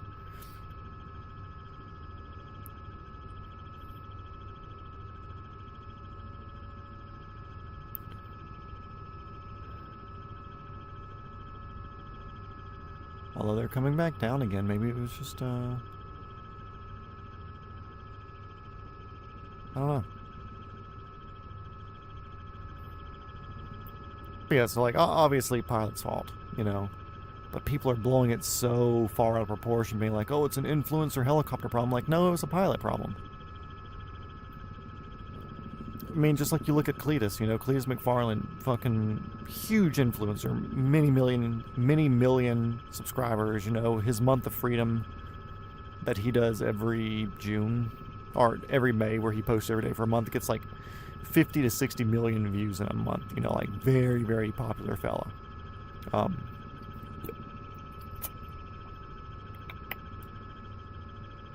Anyways, he has the an MD500. He has a BO105, a mystery BO105, Carbon Cub, Pilatus PC12. A very well-suited, well-put-together pilot, but he puts a lot of effort into training and learning and whatever. You know, he's not just a cool, I got it, I got my private or whatever. Like, he is rated to the fucking gills for just about everything. Did we look at this thing yet? Victor Hotel Juliet Kilo Mike.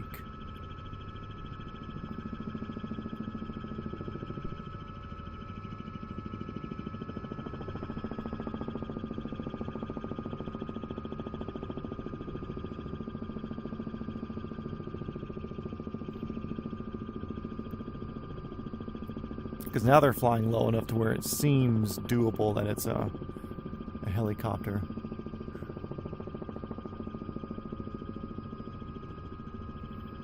Ocean View R66 was behind you. What fucking tail number? Because this one right here I think is one of them.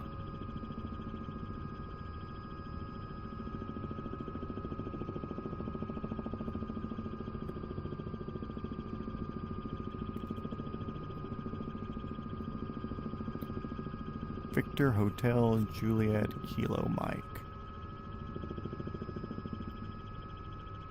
Oh, it's a sperm copter. Ew. Cabri G2. Flying formation's fucking fun though. Okay, what was the tail number on that Ocean View one?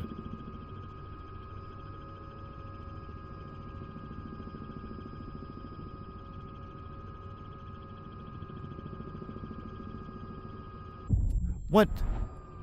There's literally nothing there. I'm flying over the fucking open ocean. Ugh. Can't wait to get out of Australia.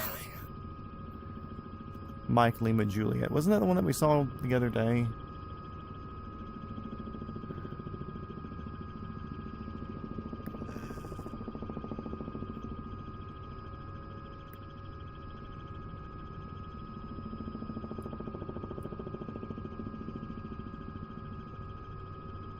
Dang it. Oh well. Yeah, I think Mike Lima Juliet was one that we saw the other day. Anyways, onward. We're going to carry on with our course.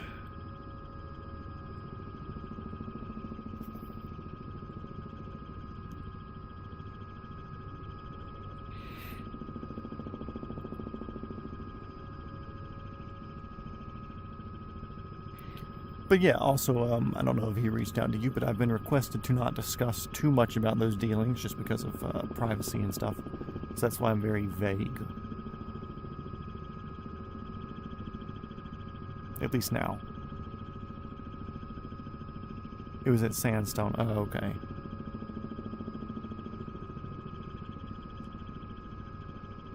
Oh, we'll come back one day on a shenanigans or something, and we'll find one of theirs to formation with.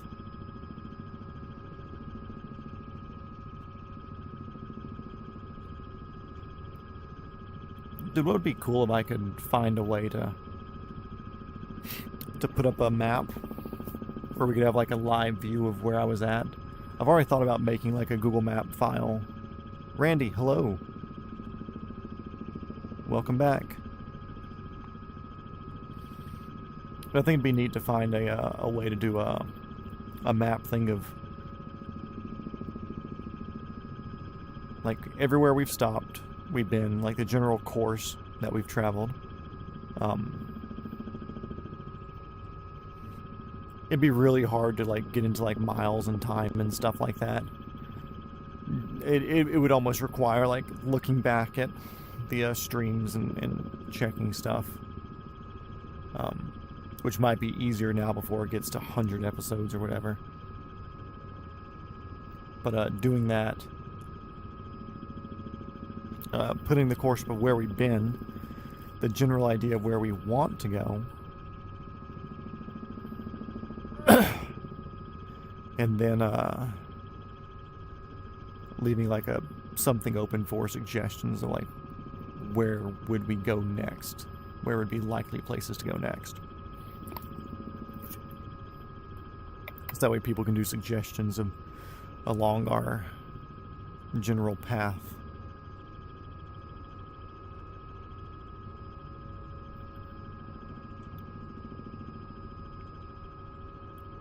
Which I think that'd be cool to do. You can tell the city's up here. Buildings are starting to spawn in.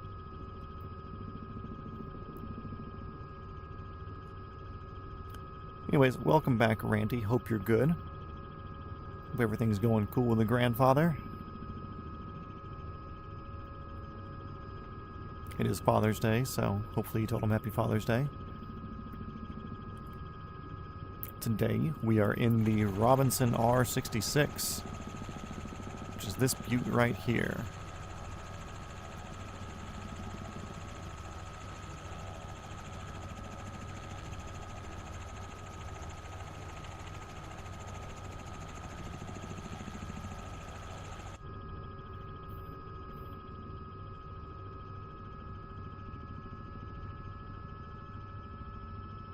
I don't have member stuff set up yet.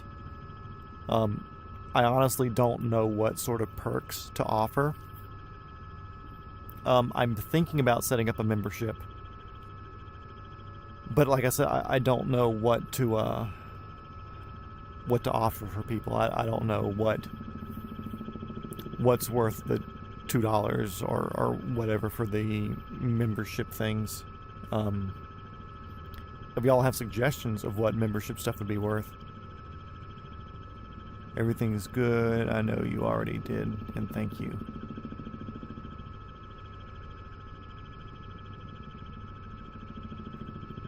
We do have a Discord, though. If you go to my channel and click the About section, I do have a Discord. If you have one, you can join that. As far as memberships, so like I said, I am thinking about doing it. I just don't know what to offer, you know. Usually, like, channel memberships, you get to see, like, videos early. Or, like, a member-only stream every once in a while. But I don't really make videos at the moment. I just kind of stream live, do live streams right now. And I'd rather not do any members-only streams unless they were shenanigan nights. And just have, like, shenanigan streams for people. But I don't know what to offer. I don't know what's worth it.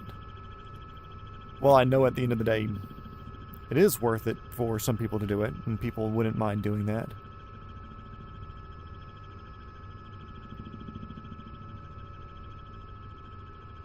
Yeah. Oh yeah, no, I figured you wouldn't. Like I said, if anything, I'm going to make the t-shirt, which actually, I got the thing right here. My inspiration for the shirt. Let me kind of send you the picture in Discord real quick. I'll send a Discord picture without any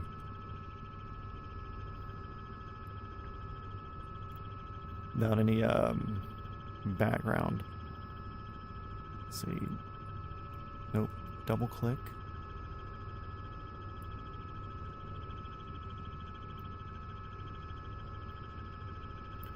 Discord.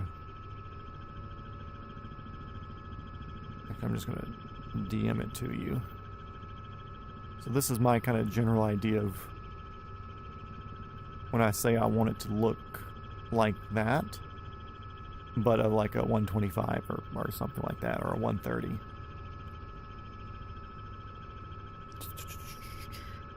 Back to here.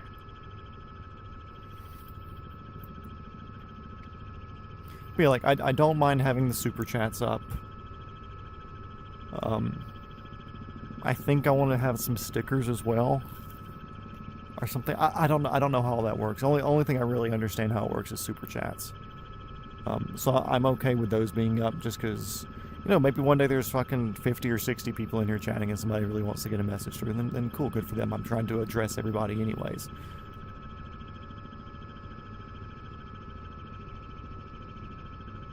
It's just all look like airplanes. But, we're gonna come out here and check out the port. We got plenty of fuel. Yeah, so kind of like a blueprint, but then have, like the main rotors marked as like a ceiling fan. you know, like silly names for like the different things. Of course, the November 429 Foxtrot Whiskey Fuckwagon designation. But yeah, like blueprintish sort of thing. Like that's my idea. And I don't know if I want forward, top down. I know Heavy D Sparks. You go to like Diesel Power Gear, I think is their website for their merch. They have a Black Hawk t-shirt that I'm a fan of. I wear it almost every day. I have 2 or 3 of those things. But I enjoy that, so I was like, cool. And nah, you don't have to get to work. If you want to, you want to. If not, don't worry about it. Because I do have illustrator friends as well here in real life, or outside of this. The big thing would be make a list of different names that I have for things like cyclic, the wiggle stick, you know, main rotors, ceiling fans, like, and I'll even throw some like real vocabulary and stuff in there as well.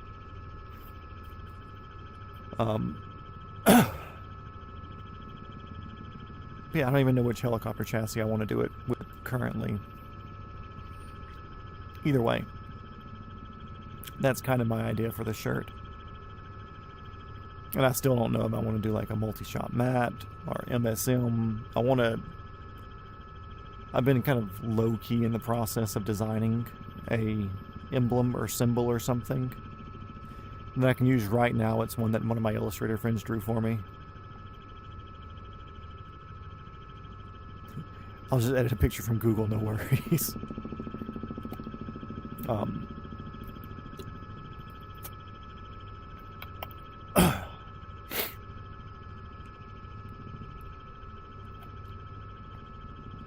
blah, blah, blah, something. Yeah, but like I want an emblem or symbol or something like that I can make as my thumbnail and stuff. Like right now, a thumbnail, it's a picture that my friend drew for me. Like way back when. And I don't even remember what he drew it for. I think it was just like, I was like, hey, I want a cool profile picture thing. So I had him do like, he did like 10 variations of my profile picture for me. Some big old boats out here. Cool, cool. Big cranes. Shipping's a whole nother world of things and stuff. Holy crap. I've looked into some shipping stuff and like, it's like there's train autism and there's ship autism apparently as well.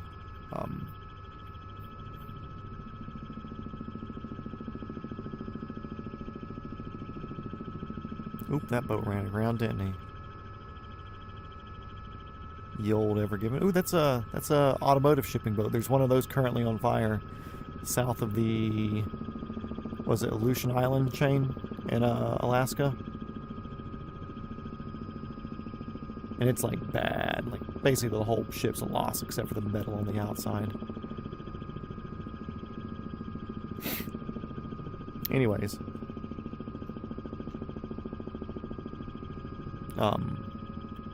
Yeah, so like I'd much rather do a shirt than a membership.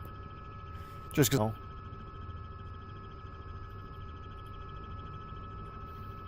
But I wouldn't know what to offer for memberships. Just like maybe once multi-shot mat is more consistent as far as viewers, subscribers, income, whatever, where it's like, okay, cool, like it's now paying me, let's just say it's making me $1,000 a month. Then that's $1,000 a month I can put back into the channel and produce a video and make stuff or whatever. Then I'm more likely to say like, okay, cool, let's open up Patreon or memberships or something like that. But anyways, long story short, Randy, I'm not doing memberships right now because I don't have that much to offer. Although I would appreciate memberships and money, I don't have anything to give you back other than just what I'm already doing right now for free.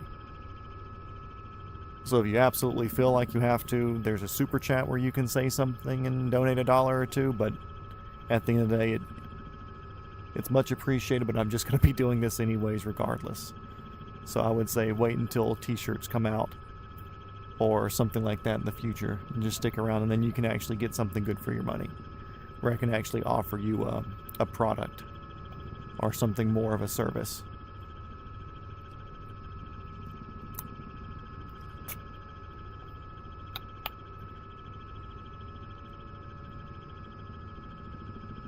But for right now, we're just going to keep flying and having a good time, and as long as you're subscribed and you have notifications on, so that way you can always jump in and say hey, and that's all that matters.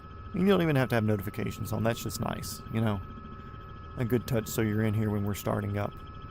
Also, do you see what I see? Bridges are back on the menu, boys. And they are bigger and more beautiful than ever.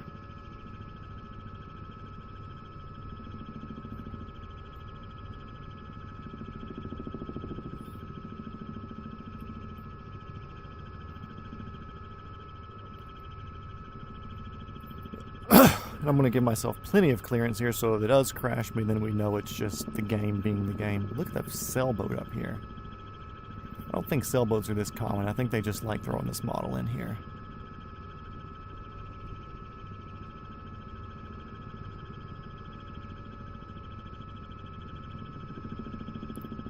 Zeppelin, some barges sitting here on the photogrammetry. Cool, cool, cool.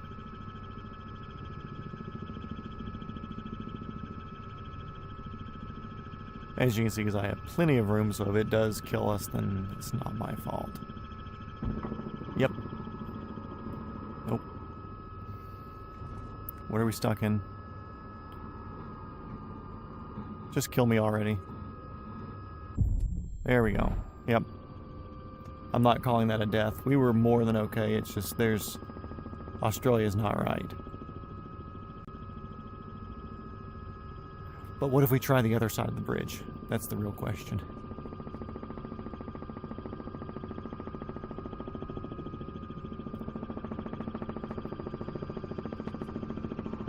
Nope.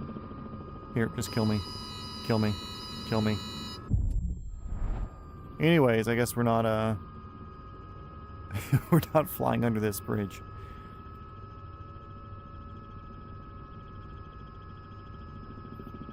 Dang it, Australia.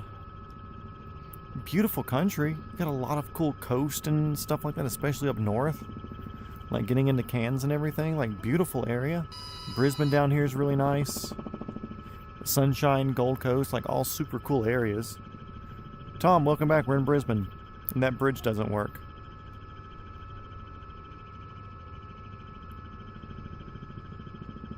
The bridge has an invisible wall. What's wrong with your country?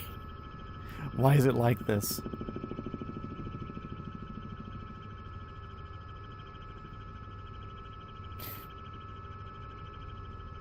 I like how Tom shows back up immediately when I start running into a bridge. Let's see, we did a couple of auto rotations near Sandstone Point. We started following a helicopter, which was actually a Capri G2. Apparently Mike Lima Juliet was nearby, or Mike Juliet Lima, whatever it is, was nearby, but I didn't see it. Yeah, now we're here in Brisbane, and we're kind of working our way down towards cutting edge engineering as a stop. Got about a half tank of fuel-ish. And I know I'm not exactly heading in the direction, but I wanted to come down through downtown Brisbane, obviously.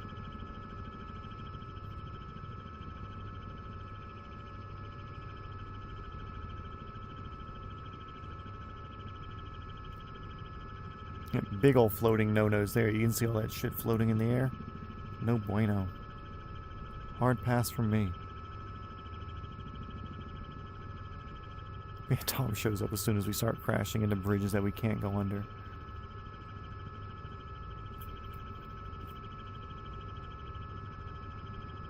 Mud Harry.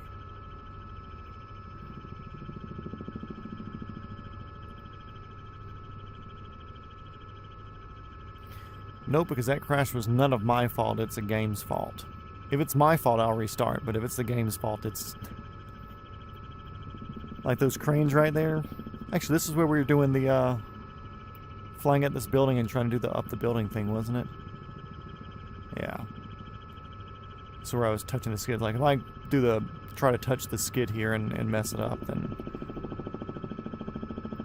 I would call this a failure. But we're not going to. We're flying around the world. We're not shenaniganing right now.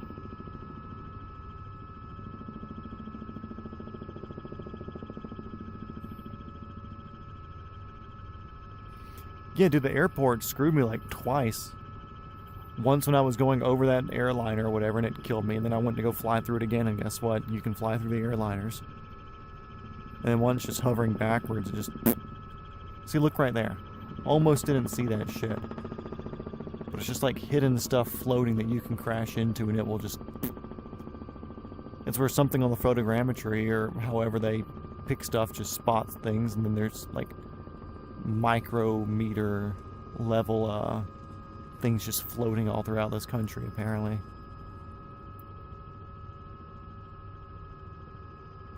Yeah, if it's a legitimate crash, it's my fault. I'll do it. I'll restart. But Australia's bitten me in the ass like 7 times from things that I didn't do wrong. Think you gotta restart at Sunshine Coast Airport? From what? The bridge crash there?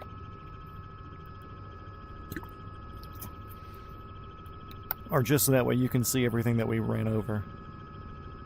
Because actually we sat down over at whatever the airport that the tour company's at. So technically that would be our restart.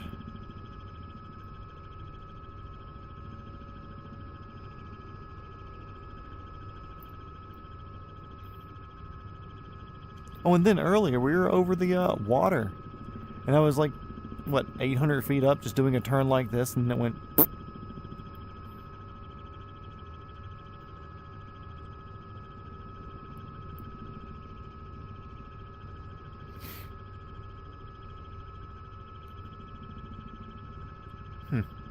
That's weird coloring.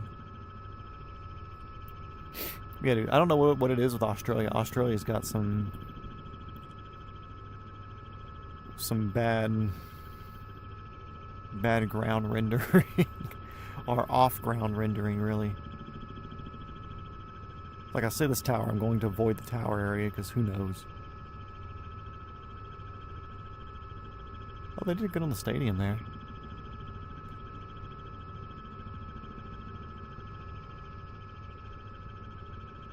Oh, you see me design? Okay. Looking.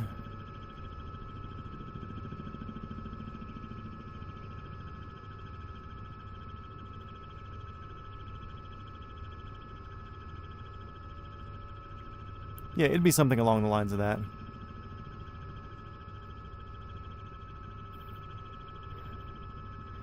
And I'd definitely be getting, like, going into it personally, getting more detailed and really making it not...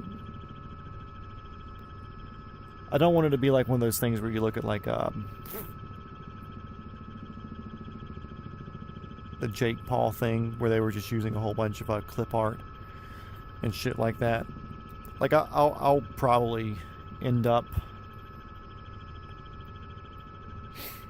taking that or something similar, and along with a whole bunch of other inspirations and things like that, and sending it to my friend who's an illustrator and does like professional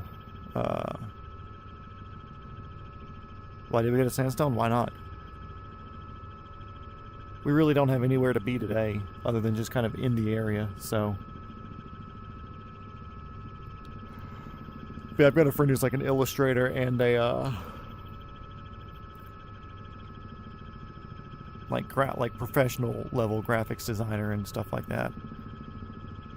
So I'll probably end up paying him a decent amount to do it, because I'd rather have something that's super solid and infallible, you know, where it's don't have to worry about anything being taken from anywhere, and it's like purely my design, where I own the design, everything around it.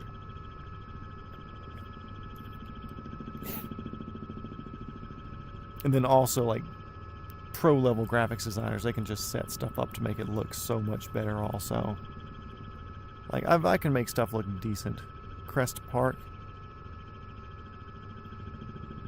Yep, we did Crest Park, that's right.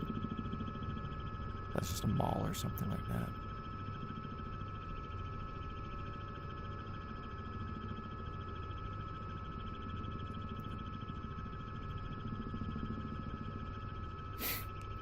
But yeah, like stuff like that, like I can... It also may be a bit of... When you do something yourself, like it's never as good as you expect it to be. Like you'll always see things wrong with it. So even though I can design stuff and make it look pretty damn good, or it has like my own artistic flair to it, we're like, oh, that's a matte thing because of... I don't want to say I purposefully mess things up, but I'm purposefully rougher around some edges. In whatever aspect, if I'm making something is more of an art piece or whatever. If I'm doing something professional, like fixing something, like obviously I'm just going to do it to the best of the ability and what it needs to be, but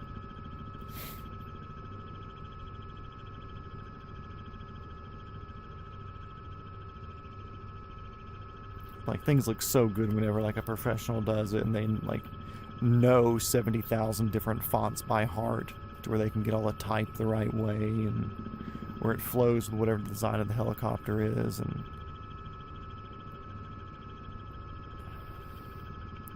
like honestly, he'll probably end up doing it in like in the Airbus font or something like that, to where it just like matches, and he'll even say like Airbus on the engine cowling or whatever, but then all the type around it will be... Anything that's typed will be in like the Airbus font, then everything else will be written with the proper blueprint drafting handwriting font style that you're supposed to use. Like it'll be choice. It'll be pristine.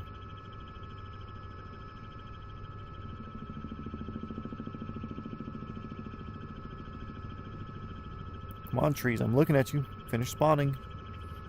I saw a really good video on how they recreated the world here in Microsoft Flight Sim. I'll have to post it on the Discord. It was a pretty good watch.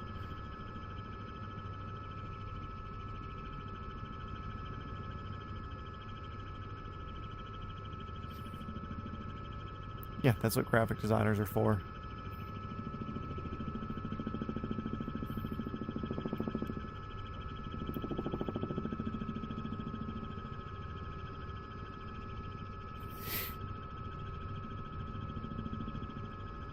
Like I said, I don't mind paying for stuff like that, because at the end of the day, like, if I'm going to put out something that people are going to buy, I want it to be like... I want it to be thought through as like a professional level product. And I don't mind investing in my friends or in my friend circle or my small business owner circle of people that I know with services that they offer or whatever. Where it's like I'll probably have a handful printed at first just to have stock, and I'll just ship it out from home. You know, I probably won't even do the third-party printing like I used to do. I'll invest and have a screen set up for it. And probably only do like a 1, maybe a 2-color screen. You know, I don't want to be too crazy with it, because then that just exponentially increases the cost of making the tooling for it.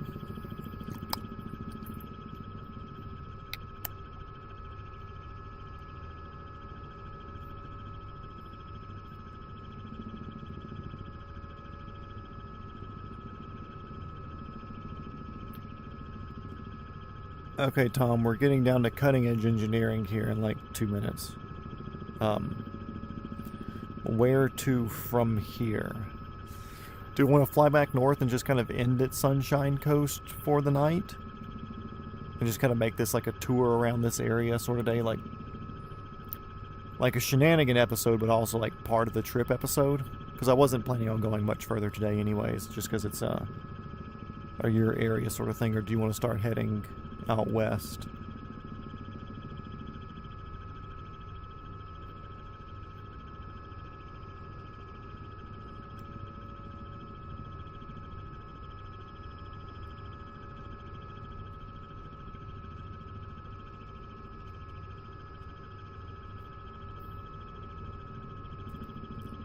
It'll keep us here, and then tomorrow, next day, whatever, or whatever next stream is, then we'll start heading out towards the nipple.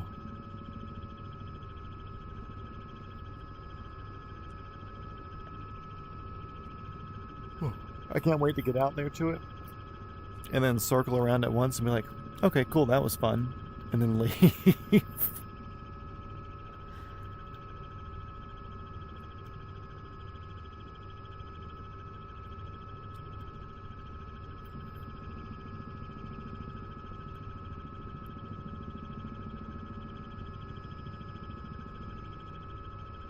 So it'll basically be out in front of us up here.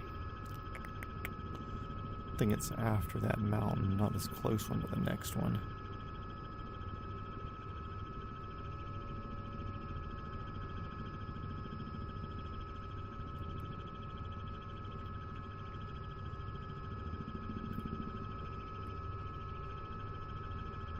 Oh, a couple little hilltop homes out here.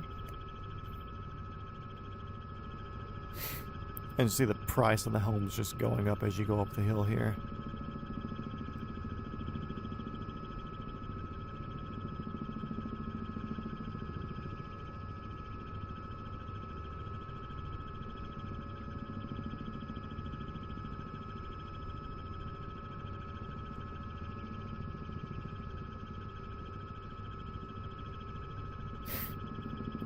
Roundabout's got some landscaping in it or something. Interesting.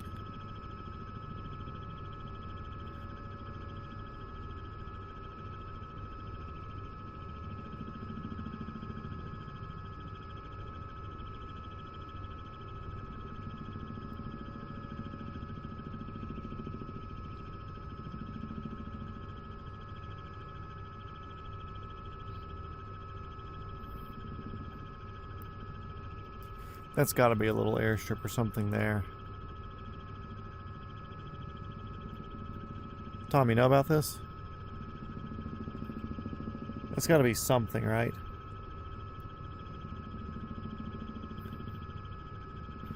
On the river here. Following the interstate up from Cutting Edge Engineering. There's a river crossing. Maybe like an RC place, it looks like. Like an RC field, I would assume. And something over here. I don't know, it looks like an RC field to me. In that case, you might not know about it. If it was something bigger, you probably would have heard, but it looks like it'd be like an RC field.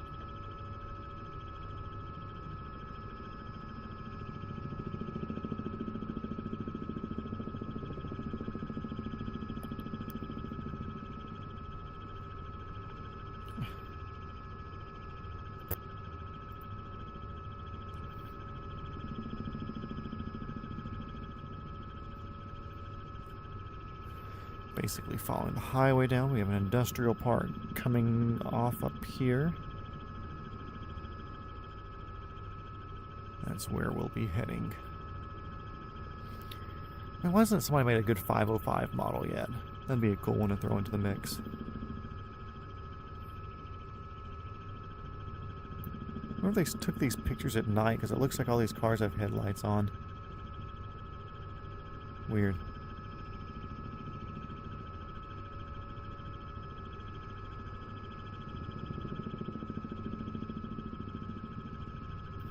That looks like two helicopters parked over there. We're going to check that on the way out. Hold up a second. We're going to land and head over there. Did y'all see that?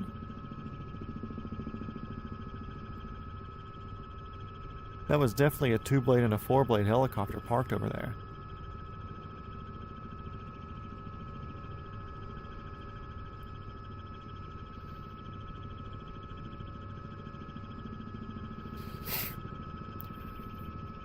Okay, Curtis, we're coming in, bud. Get my headset adjusted, make sure I'm sitting down all right. Cutting Edge Engineering Tower. This is helicopter 420 Foxtrot Whiskey, inbound for the field. Cutting Edge.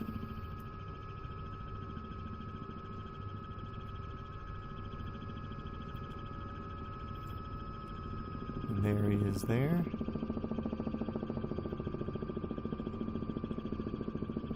And I don't know if Tom said or somebody else said at one time, but the building that Curtis is in used to be a heli repair shop.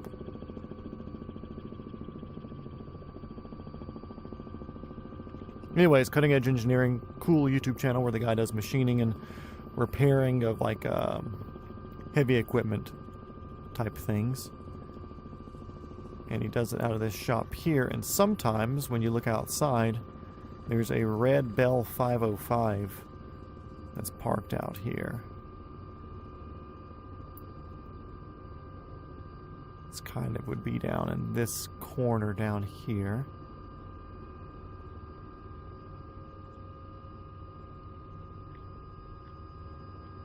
I don't think that's it there.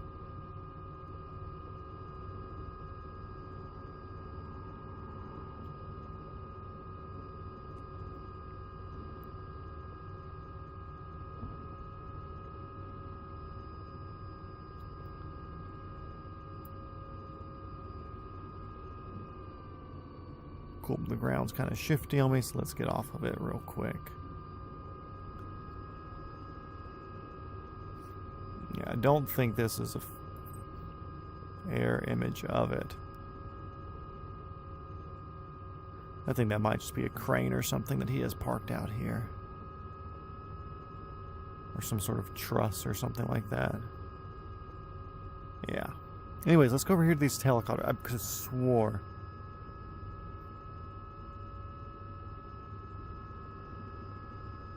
If we follow the interstate up, I see where it is up here. Do y'all call it interstate or is it highway, expressway? What's the terminology? We call it interstate here because it goes from state to state, an interstate highway. Oh, that is the 505? I guess it just looks so fuzzy that it's hard to tell. Usually it looks like it's parked further back in the farther back in the corner of the field. Anyways, yeah, red 505 flies in.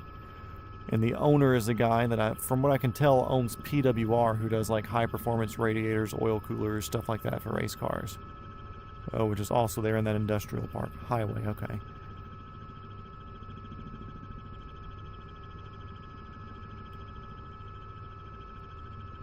Anyways, I think it was up here in this dirt field.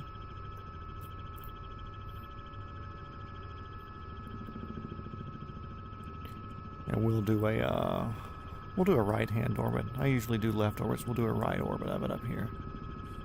So if we look in the corner of this lot, right there, it looks like there's a 2-blade and a 4-blade.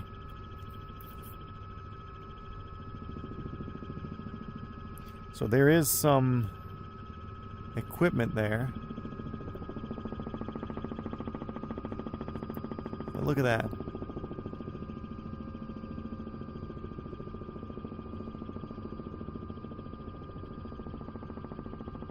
No, that might be equipment, just a shadow on one.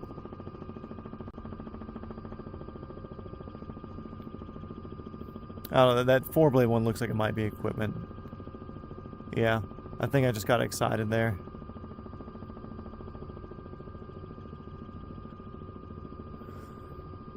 Also, I think easy way to tell, because I think this matches.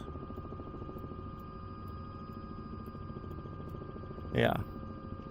Definitely not helicopter. Let's check here.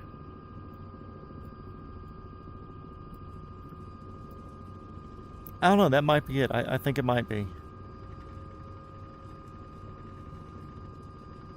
It's just really, really weird looking up close. But usually I thought it parked like further back here. Anyways. I got excited about this other one though, and I really did think it was for a bit. Okay, back up to sunshine we go.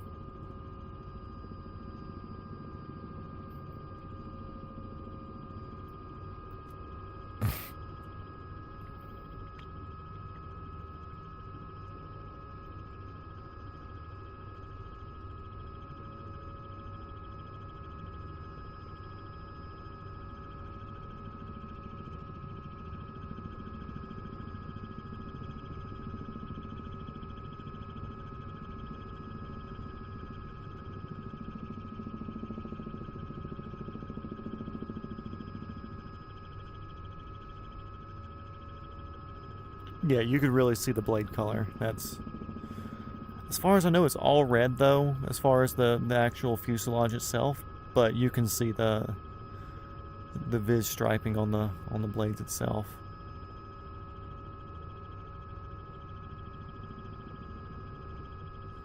Okay, anyways, back up through Brisbane. Well, let's hit this Yankee Bravo Alpha Foxtrot over here, which would be Logan Reserve. Is Logan Reserve what we're looking at there? I guess.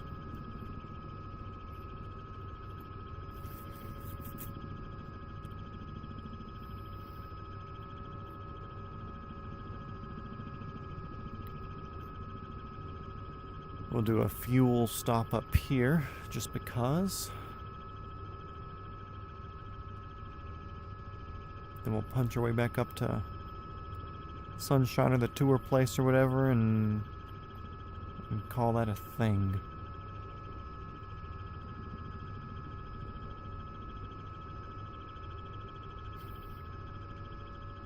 It's not Logan Reserve. So we're looking at something that's... Oh, it's Archerfield, right? Because we've landed there before.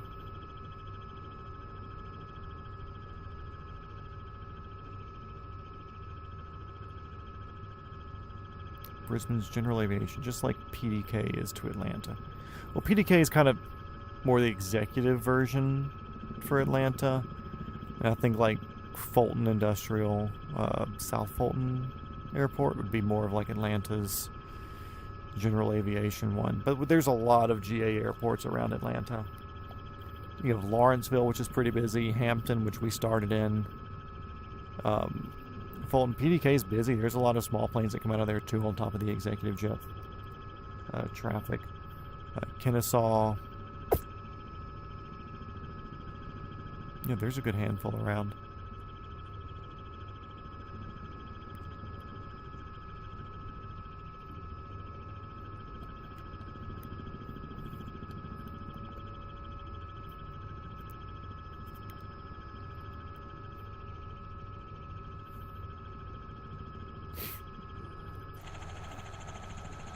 Robinsons just have a good little wishy-wishy sound, don't they?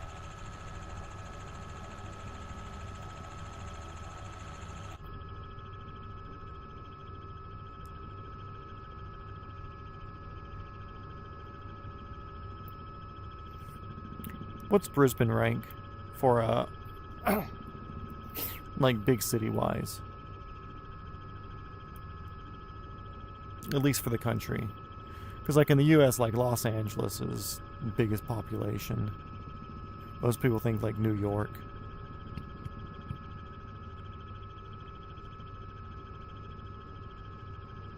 Okay, cool. We'll, I'll stop at, dang, I already forgot. Anderson? Archerfield. I'll stop here and I'll check the path. Cobb County, yeah. Cobb County is Kennesaw, though, right? Or is there another one that I'm not thinking of?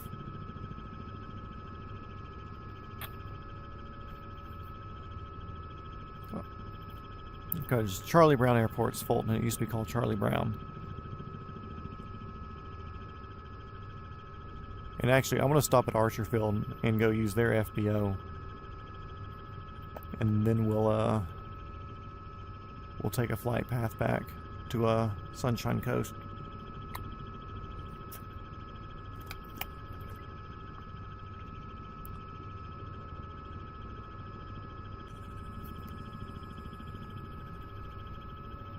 I'm kind of bummed. Like, I don't mind having a new phone, but man, I'm kind of bummed that this happened. I had to spend $1,400, but I didn't have to spend $1,400 on a new phone. But I wanted to get something that's going to be a flagship that's going to last me for like 3 or 4 years before they start slowly forcing me out of it by slowing it down. Because I'm pretty sure I was about to get that like Panasonic HX or XC15 or 1600 or whatever it was. I was going to go start hitting my local airport since I have nothing but time right now. and going to do some mild spotting and stuff for myself.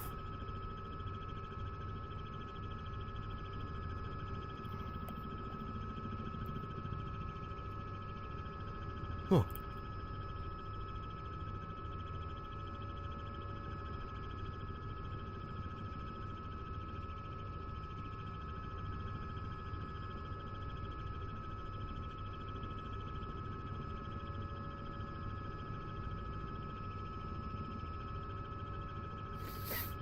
Which, I mean, then again, I could just take my own advice and say, like, cool, you already have equipment, go out there and do it. But, got a specific look that I'm going for and a specific way I want to do it, and it's like, do I really want to do it the other way or whatever? But, who knows? Also, I saw a video the other day of some spotting of, planes taking off out of Van Nuys in California because they had shortened the runway, and it was like executive jets, private jets, intense takeoffs and landings on a shortened runway at Van Nuys or whatever because they're doing construction on one end or something of it.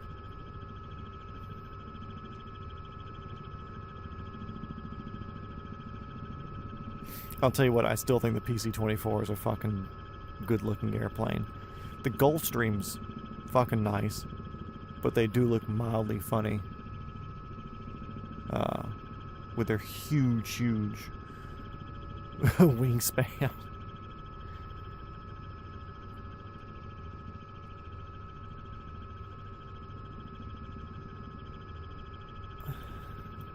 Okay, Archfield, this is Helicopter Fuckwagon.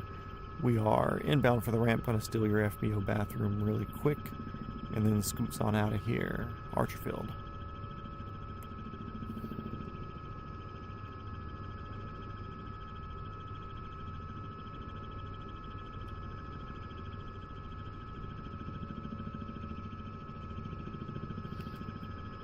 See, I would do that, but also this wouldn't be replacing anything that I already have in that category. Like, I have my mirrorless camera, but I use that for more close-up filming, and then this would be a spotting-specific camera, or kind of a spotting, but more like something that you use camcorder shit for, you know?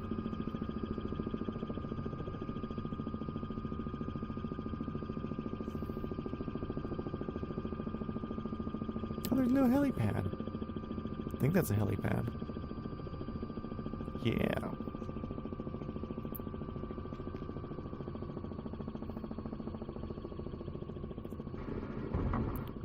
What? What did I hit? I didn't fucking hit anything.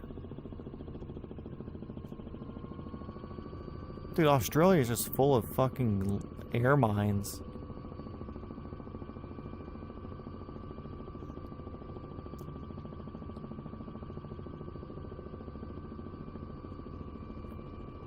And that was one of the softer approaches that I've done.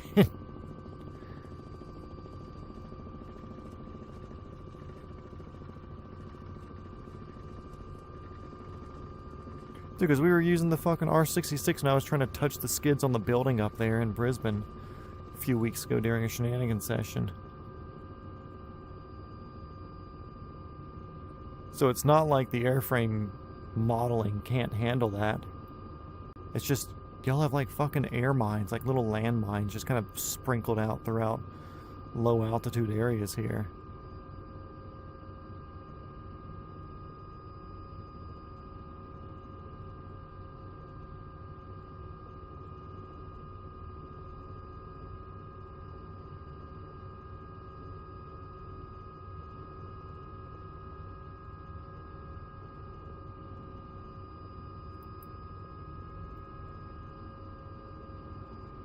See, I didn't hit anything. What is it?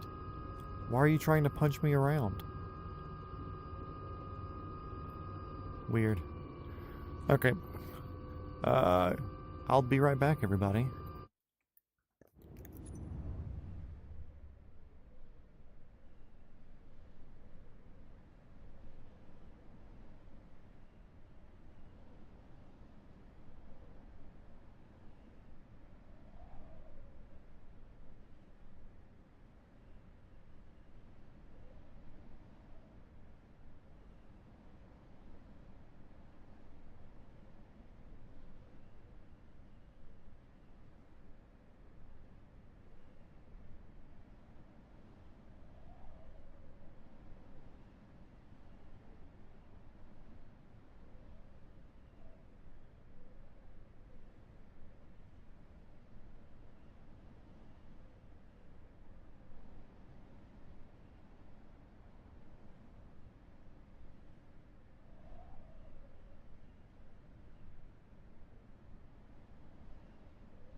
let's see.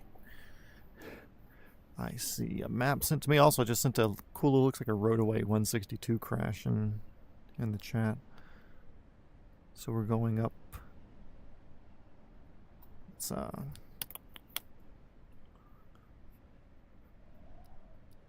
resume. Let's get fixed on our seat.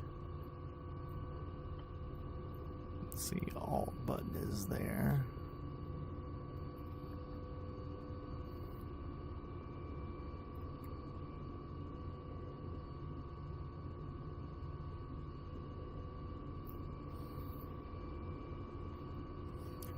So it looks like we're going to... There's a big lake over here that we're aiming for. Is it this lake? Nope.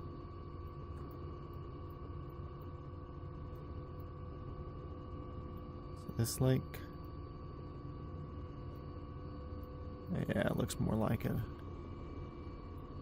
So we're going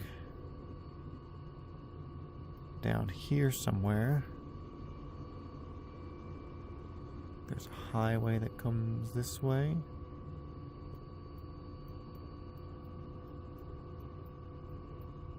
I'm assuming we're talking about this airport here.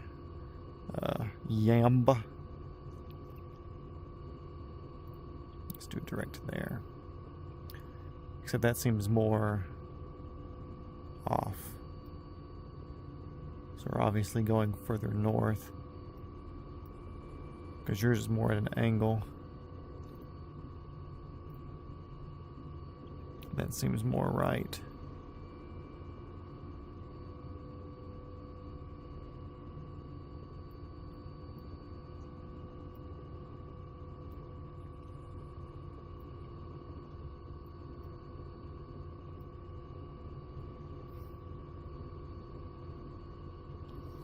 Was that a specific place that we were stopping there, or was it a, or was it an airport or something like that?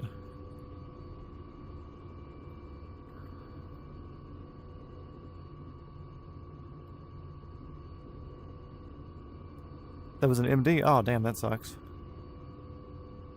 None of the waypoints are airports. That was not in a... It looked like a 160, like a Roadaway or something, but I wasn't paying that much attention. I just saw it and I said, okay, cool, let me post it as I'm walking back downstairs. But yeah, my friend sent it to me. I was like, well, it looks like walkawayable, so that's the important part. Damn, yeah, that was an MD.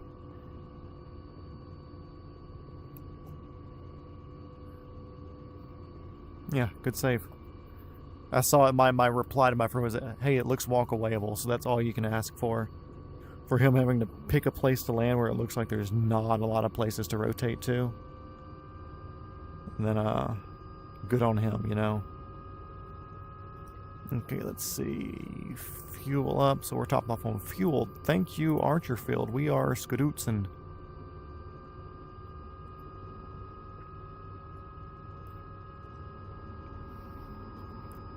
Let's get out of this landmine area.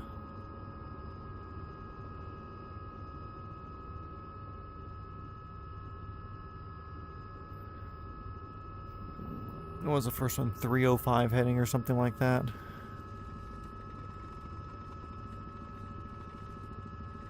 Ish.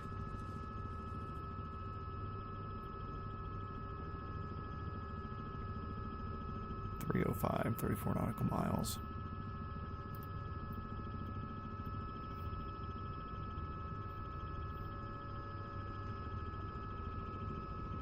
Okay. Let's get locked in.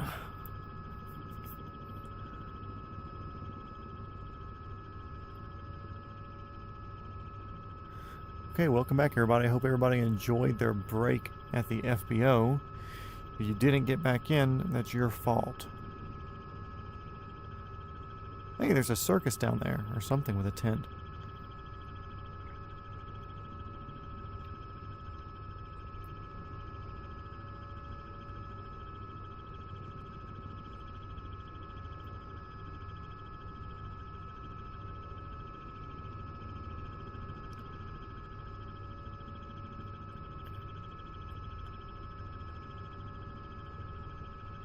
Oh, that's just solar or something on the roof. It looked like it was riding of something. Just a whole bunch of sunroofs and stuff. Okay, cool. Anyways.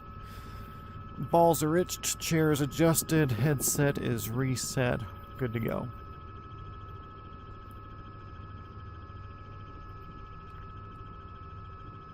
What are you doing? We're just going to hit the southern tip of the lake there.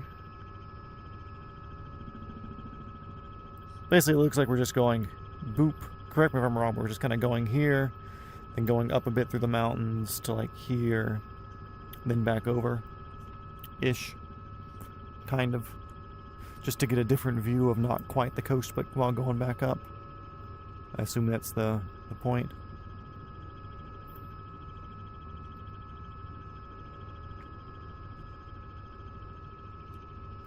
Adios, Brisbane. Victor Hotel, Lima Whiskey Hotel.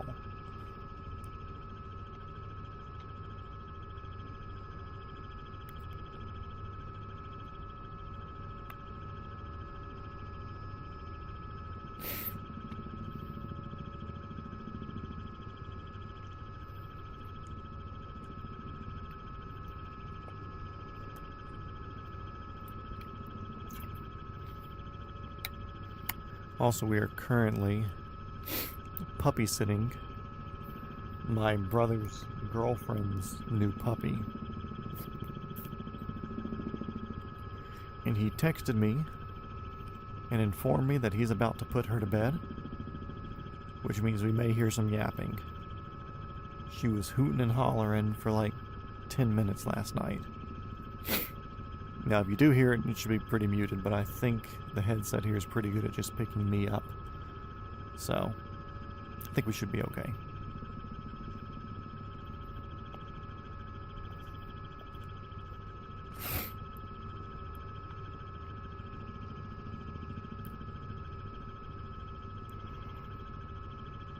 Oh.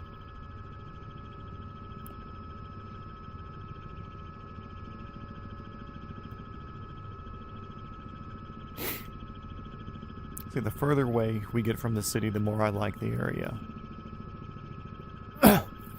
Because I can almost, like, feel what the community's like in a place like this.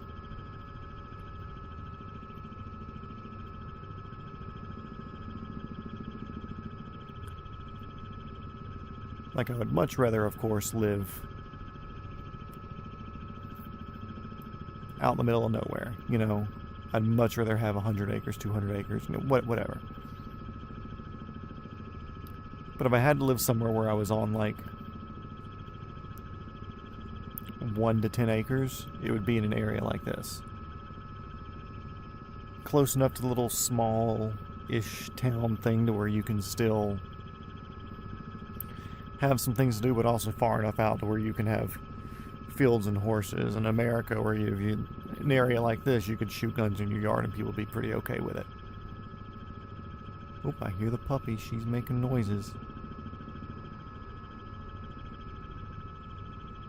She's not happy. I'll text him, let him know it's pretty quiet and not worry about it.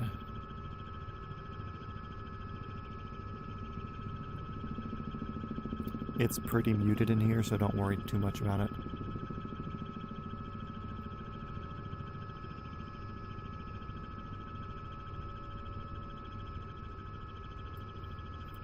Dude, this phone holder here is clutch. It makes it perfect where I just turn my head a little bit and I can read it underneath the gap in my nose in the headset. Oh, look at that. That's a killer right there. You see that thing floating? Dude, Australia's just been full of those things. Like, we weren't having that problem anywhere else. We get down here and it's just like every other fucking area. There's just something, an air mine waiting to kill me. That poor dog. If y'all can hear her, I'm sorry, but it's so funny listening to her. She just fucking making a fuss about having to be in a crate. Ronnie, hello, welcome in.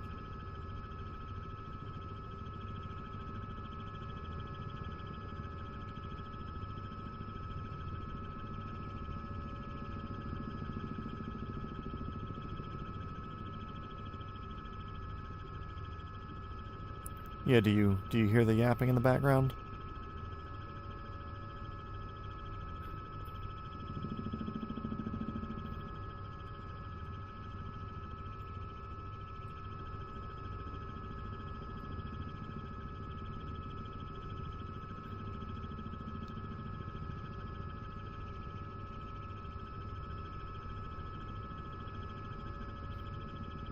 Okay, cool. Let's say if you do hear it, I mean, just deal with it for like 5 minutes until she goes to sleep. But we did our best to wear her down today. A lot of running around and playing and letting Dino really try to spend her energy out. But yeah, we're babysitting a puppy. She's like an Australian, not a cattle dog. She's Australian Shepherd, so she got the fuzzy hair and stuff. Did I post a picture of her in the Discord? I don't know. Anyway, cute little fuzzy fucking thing.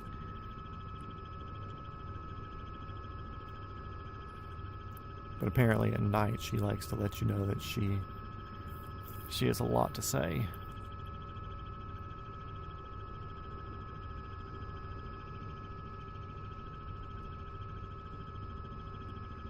That's cool. Dogs do dog things sometimes. And I'll be talking slightly softer because I know I can get loudish. I know it doesn't bother anybody else in the house, but with a puppy here, I don't want to be the reason that she wakes up at 1 o'clock a.m. and decides to attempt to try out for American Idol or something. Labrador, nice. My brother's dog, who's staying with me while the puppy's with him, he's like 80% black and chocolate lab with like 20% Aussie, I think. Dino's got a lot of Aussie in him, but he's not like the fuzzy Aussie. But he's not cattle dog short hair either. He's a mix of things. We have a DNA shit or whatever on all of ours at least, just because we're curious.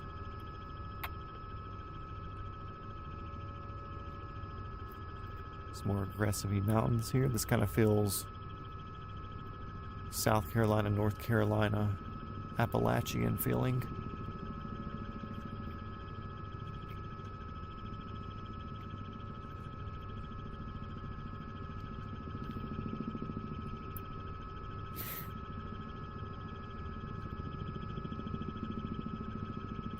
There's that lake. That's our turning point to head northish.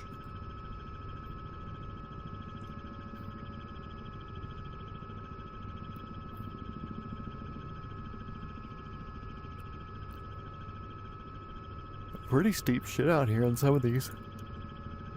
Oh.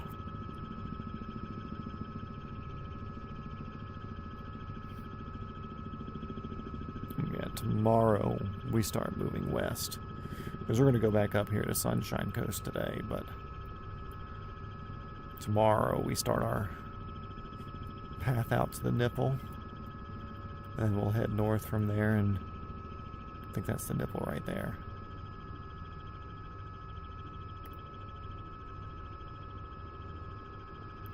That poor dog.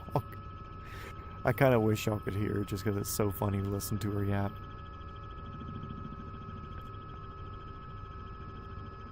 I wonder what she's saying.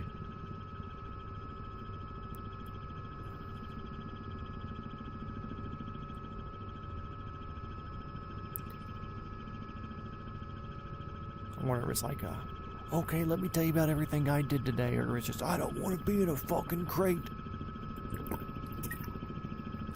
You can't make Lucky sleep in a crate, you human. But yeah, dogs are fucking great. Love dogs. saw a fucking video. It was like an Instagram reel, like 60 seconds long, something like that. And the title was like, Karen gets arrested for kicking dog or dog owner or something like that. And it was like, this lady, she's like 80 years old or something. But like a spunky 80. Anyways, she's putting stuff in the trunk of her car, like leaving a shop. And it's the body cam from the cop. And the lady's like, oh, he really did call you, didn't he? And the cop's like, oh, yes, ma'am, he did. And she was like, well, I was in there. And I was like, that's not a service dog. Show me his papers. And the guy was like, I don't have to show you my papers. Legally, I don't have to. Anyway, apparently the lady made like a huge old fuss about it, hooting and hollering and jumping around and everything. And then apparently the dog jumped on her. Like, put front feet up on her, which, like, if you're going to hype up a dog or whatever, like, you're kind of asking to get jumped on, that's what you're doing. Or if you're being aggressive towards their owner, like, there's a good chance they'll defend the owner. Anyway, so apparently she either kicked the dog or kicked the owner. And the cop was like, well, let me see your license or whatever. And she's fucking bitching, just being a straight fucking Karen. And, she's like, okay, what are you going to do? Or she hands a debit card at first. She goes, I don't need your debit card. I need your license. She's like, oh, okay, well, what's it going to be? Just like a couple $100 ticket anyways. He's like, no, actually, I'm going to arrest you. And she got fucking arrested. And, like, the entire comment section was like, good, fuck this lady. Like, and the thing is, like, if she just minded her own fucking business, she wouldn't have been getting arrested as an 80-year-old woman for kicking somebody or somebody's dog. Like, if you were to just mind your own fucking business most of the time, you can get through so much stuff without trouble. So this is 2 lakes here. Interesting, there's a little floating lake right here. Dude, this dog is not fucking having it. Feel sorry for my brother.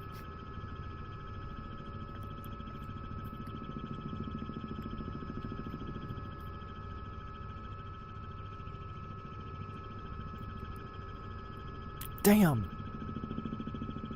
Do you get it? Damn. This would be a cool little area to fly over right here with a decently elevated lake over to a much bigger one.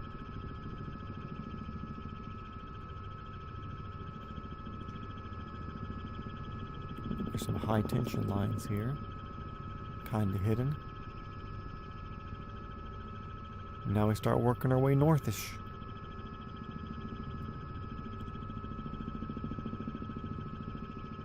Boat.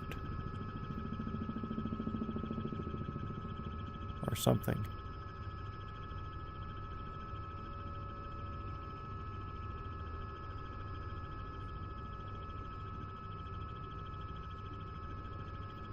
Damn, exactly. Thank you, Ronnie.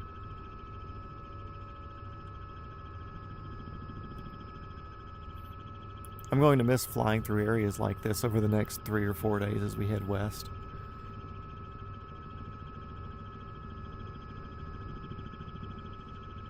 Also, I'm going to look into downloading the H135 either tonight after we finish or tomorrow. The people that I have the H145 and H160 from, Hype, they have an H135 model as well, but I think it's free currently. So if I can get an H135 for free and add it to the fleet, I might as well do that, you know. Be something else to add into the rotation. Of course, it won't be much different than the 145. But it brings variety, which is good. Because guess what? Flying around the world can get kind of fucking boring sometimes, believe it or not.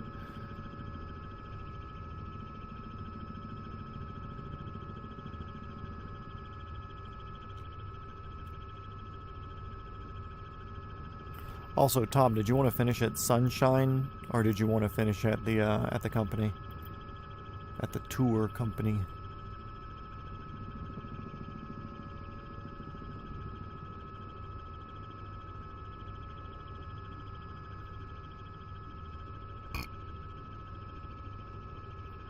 After we land, you can show us the helis you're able to download. Okay. I'd have to open up another window, I think. Yeah.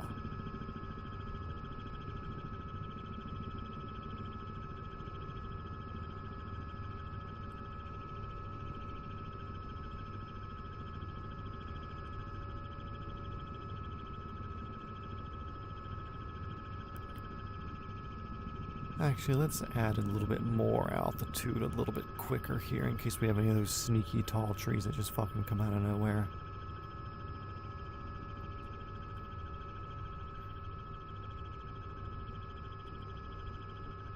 Turn left at blight a slight bit, follow the dams. Got it.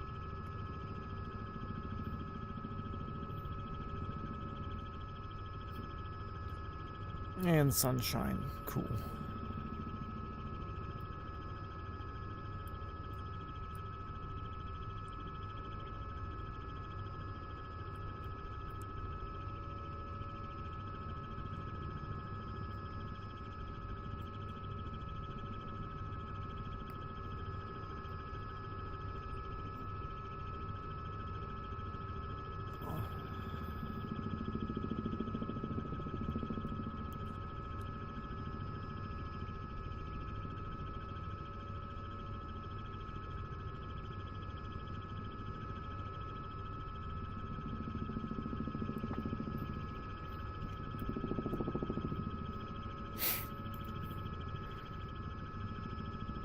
But decently realistic to real life, Tomothy.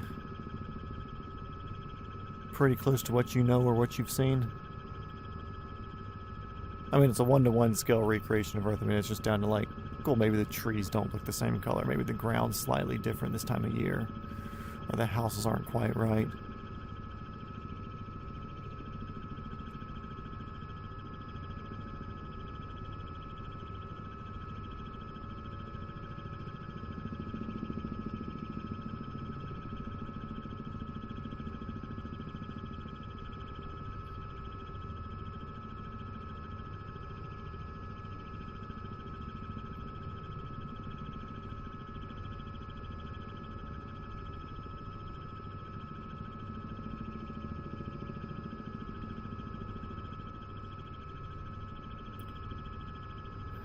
So there's a lot of water out here. You said follow dams. Dams plural, so it looks like there's another lake there. It all feeds in off of stuff. Do you know if they use any of this water for Brisbane or Gold Coast or Sunshine Coast or anything? Or is this all just kind of like hydroelectric power sort of stuff? Because I know California, they store water in lakes and reservoirs for city usage, where when they need it, they'll filter and process it and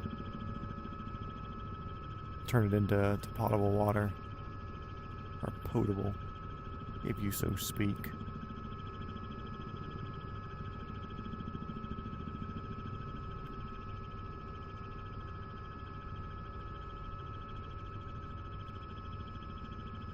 All from Brisbane. Did you hear earlier, maybe, when I was asking what was Brisbane's size compared to other cities? Like, obviously, I think Perth is smaller. I think Sydney and Melbourne are probably your two biggest, but would Brisbane be number third? Number three, third biggest?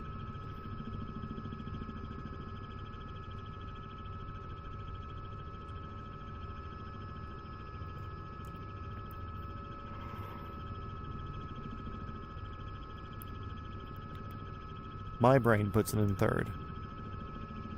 And maybe that's just because I've heard about Sydney and Melbourne more often than I hear about Brisbane. Perth is bigger than Brisbane. Oh, okay. I didn't see that coming. Because Perth is full West Coast, right?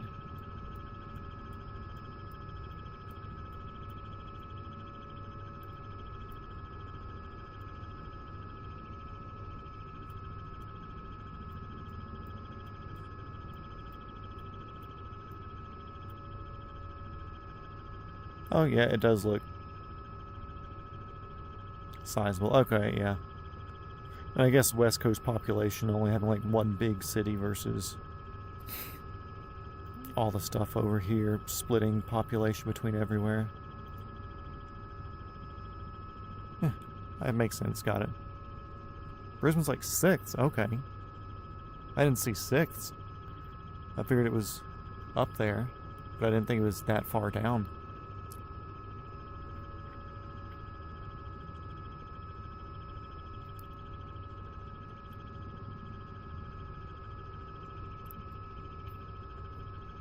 Dude, it's fucking wild because I'm pretty sure Los Angeles has a bigger population than Georgia. Just the city of Los Angeles has a bigger population than my entire state. And they all live within like an area that you can see from like this high up. Completely unsustainable.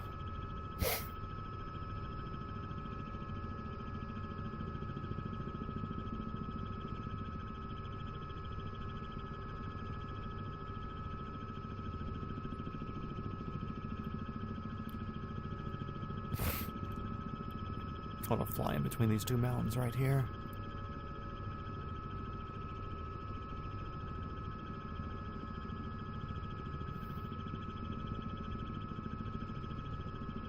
Sorry, you were wrong. Oh no. Your name's really not Tom?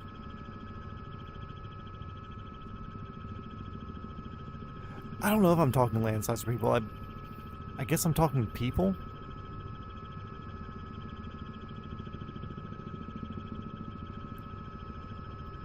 I mean, there's a lot of places that like really, really spread out land size. But I think I'm talking like population-wise.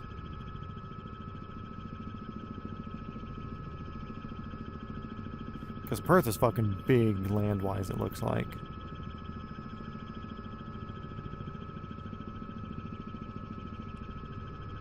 I just don't know why anybody would want to touch the Indian Ocean. People-wise, Brisbane's number 3. Okay. That's about where I was at. I didn't expect Perth to be that big size-wise, though. Land-wise. Damn!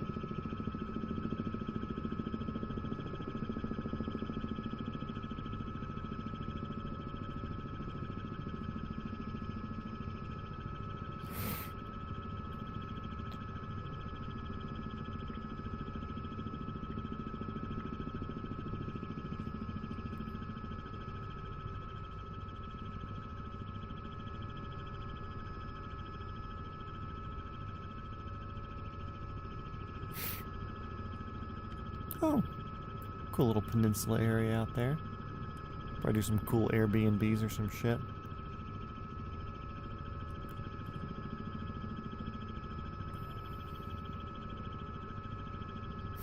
Love how the windshield mount compass has like a little bit of shake to the body.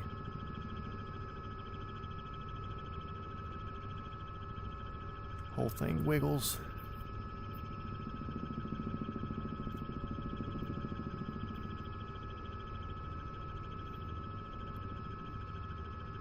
What is that? Wake from a boat? Yeah.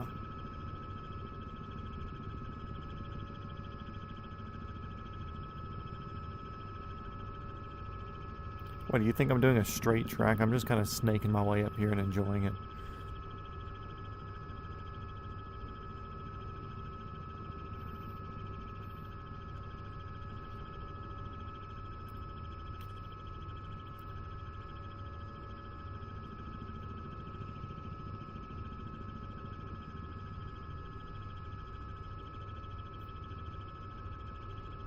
See your message about land here. Got it.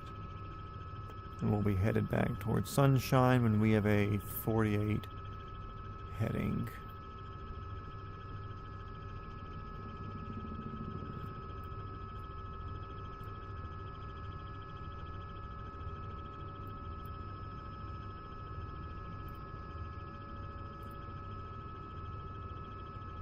39 hitting, so we'll keep going some more. Victor Hotel, Yankee Tango Whiskey.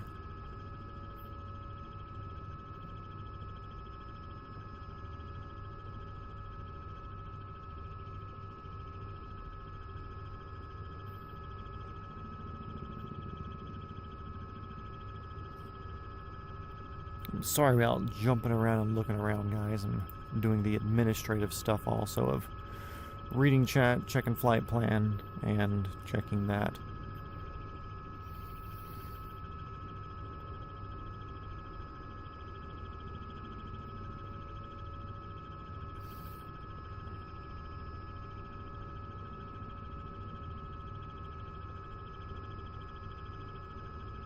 Oh no, that was 38 nautical miles, 47 degrees. So yeah, we're basically at the turn point you had set up anyways. What do you think? Follow this valley up here to the right? Kind of follow old Yankee Tango Whiskey. There's some mountains you want to see. Copy that. Like this mountain range up here, I assume. Then we'll kind of like do a direct east track back to Sunshine. So we'll kind of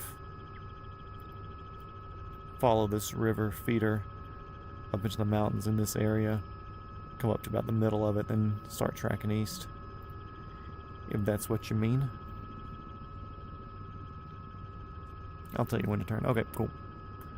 I'm just gonna head up in this pocket for now. So up here. Oh, he's making pattern or something. He's low.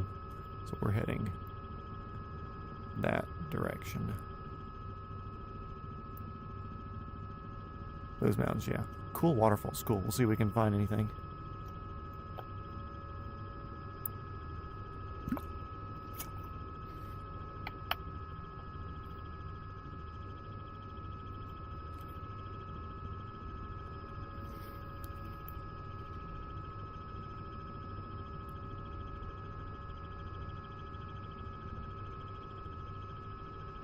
Oh, the puppy's awake again.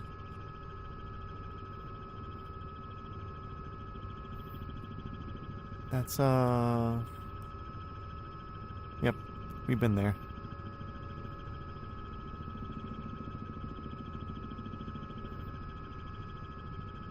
I think that's where I first did a backwards auto when you were watching, when we came down here for a shenanigan day.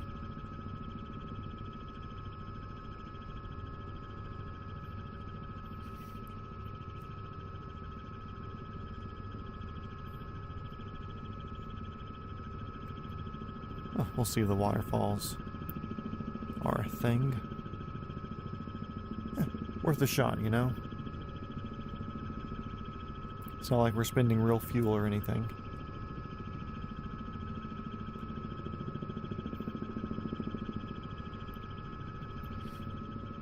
Also, to show off how good my memory is, I believe right there's an important spot, and then there's the river. I believe right there's another important spot.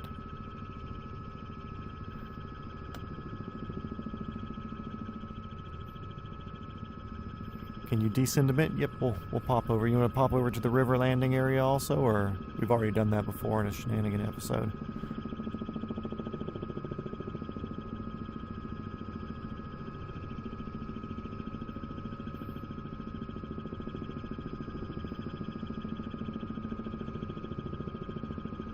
But I remember this area. I remember coming out here.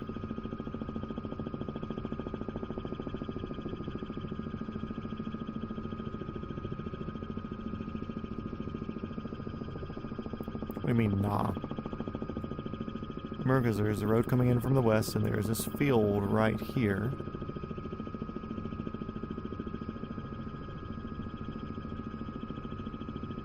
Right there.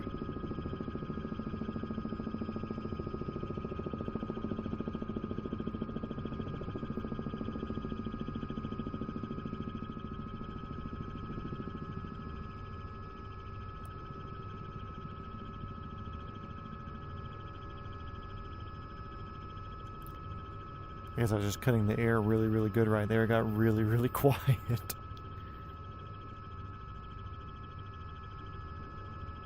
Almost freaked me out a little bit. Oh, not in the river. Cool. Continuing up the pocket in the mountains then.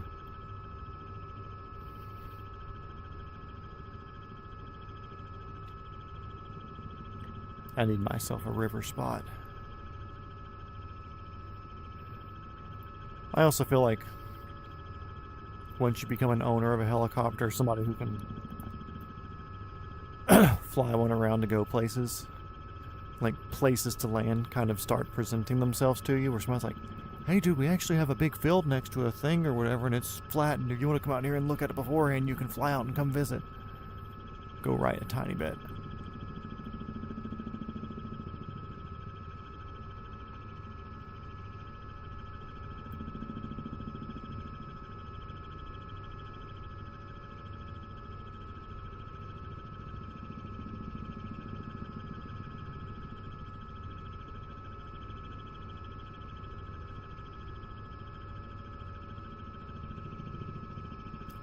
Current heading is like 30.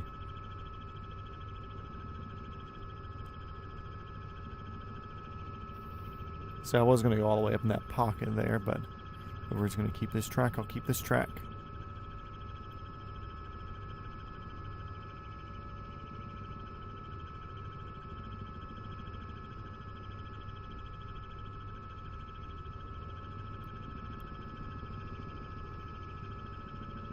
Cool, so we'll cross this little ridge here.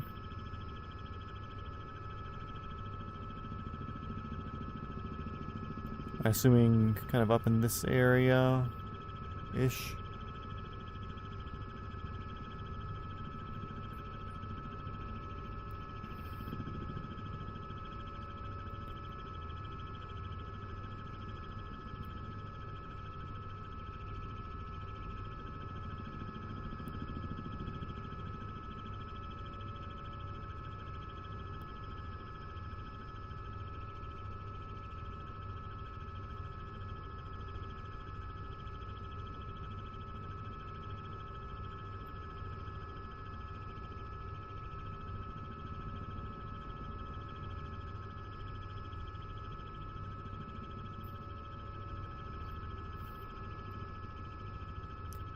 And I'm watching all the rivers and stuff to see where they're going.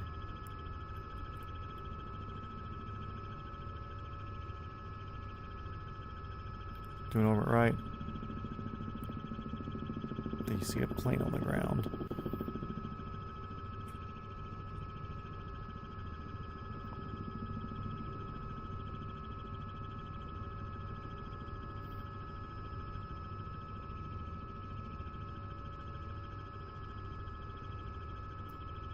I'm going to go back a few little bits because I know I'm getting your messages slightly later.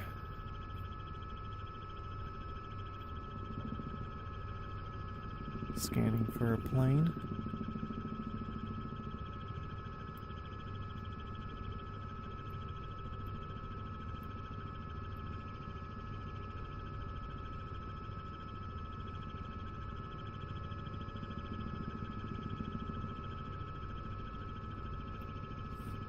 Yeah, I did a backtrack because I know chat's behind a little bit for me.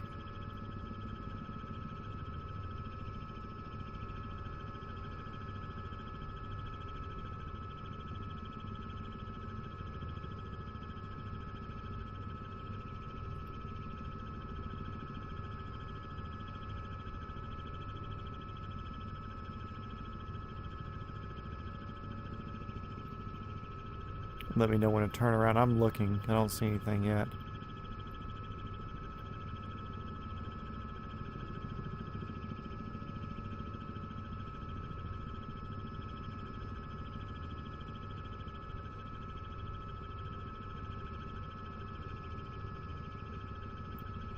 Maybe it wasn't a plane. Okay, I'll turn back and take our same course.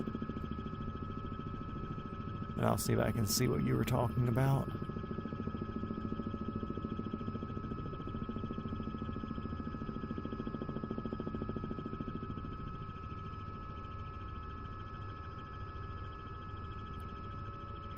30 heading. I'm assuming you probably said turn when we were about here.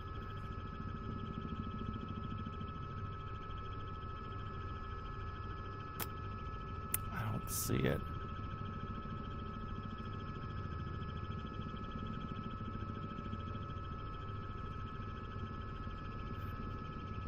I think it was just where it rendered, yeah. Yeah, sometimes you get some weird fucking shapes and stuff that I've noticed. Actually, back in Microsoft 2020, there was like a 300-story building or something in Melbourne that got rendered in from like some little code slip up to where it was using a program where it would like goes through like city data and stuff, so satellite can see a building there, but the program wouldn't know how tall to make the building. So it would go through like city data and say like, okay, cool, this is registered as a 1-story dwelling or a 2-story or whatever, and it would like make the procedurally generate those areas to that spec. And there is something where there's like I think it's supposed to be like a 2-story building or something like that, but somebody like typed it in as like 212 story. So there was like a fucking 3,000 foot tower just in like the middle of like rural Melbourne or something. They fixed it, obviously, but that was the thing, like there's videos of people attempting to land on the 3,000 foot building in Melbourne.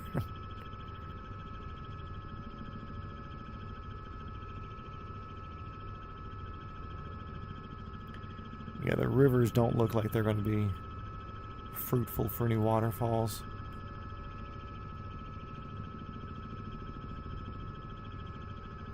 Which I feel like I've done Niagara Falls before. Like, personally, I don't think I've done it in a shenanigans. But I think I've done Niagara Falls as a,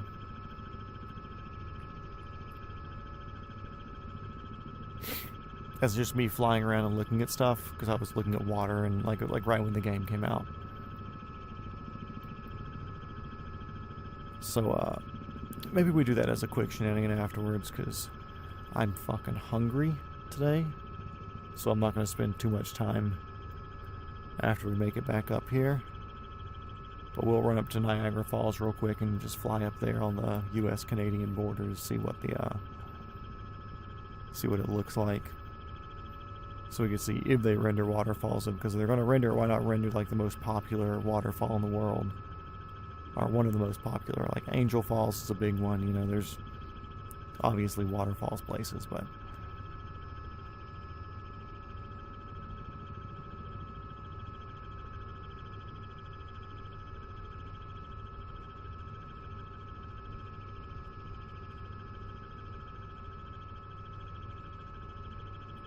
Niagara's in. Did you see somebody fly it, or did I fly it on stream at one point and not tell you, or not remember?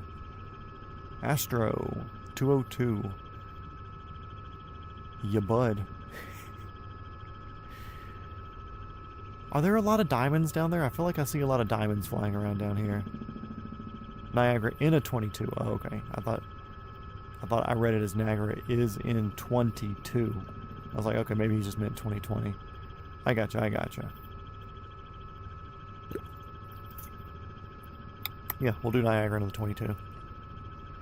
We'll even land at the helipad for the tour agency there.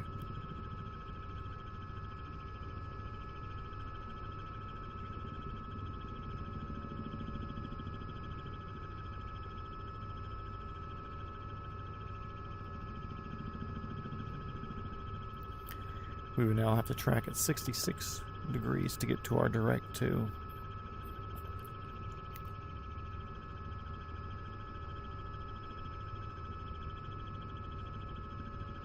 Good little mountain areas, though.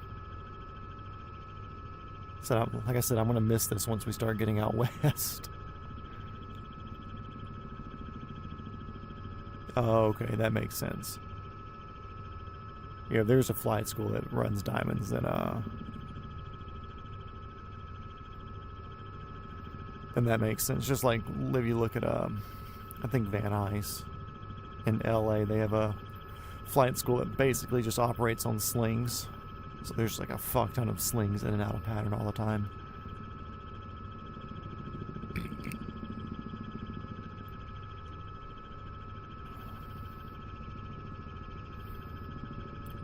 Wonder how hard it would be to open a flight school. You bud.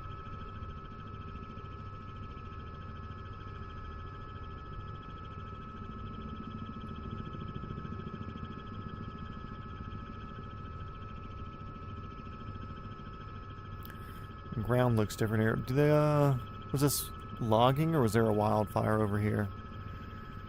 Because I've seen that burnt ground pattern in some areas before where I know there's been a wildfire.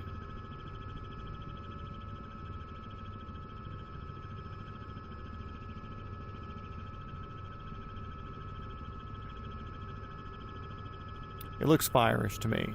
That's my guess. And I know y'all get fires down there, so very well could be a good guess. So I'm curious what it looks like here. Yeah, that looks like fire to me.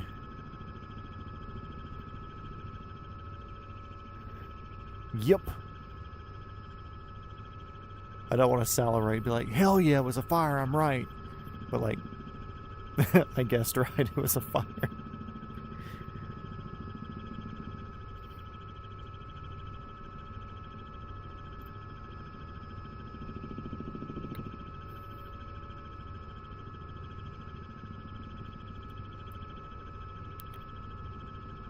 Yeah, this feels Virginia-y, Virginia-ish. Hills and valleys. Well, really mountains and valleys, but not like giant mountains. Not like the Rockies or anything like that. Probably from a control burn, yeah, because it looked kind of farmlandish down there in those.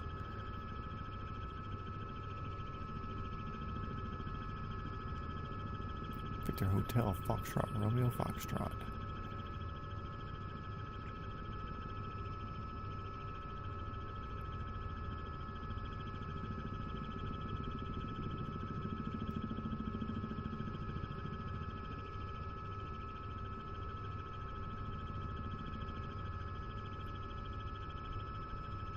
Yeah, very cool area. As far as places to live in Australia, you got a good spot here.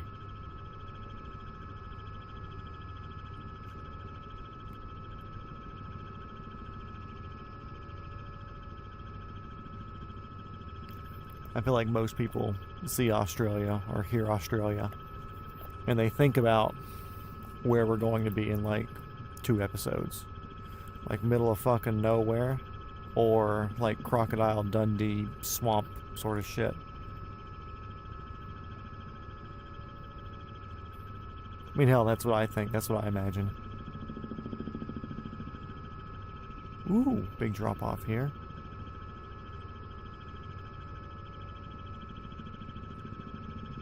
I feel like Joker.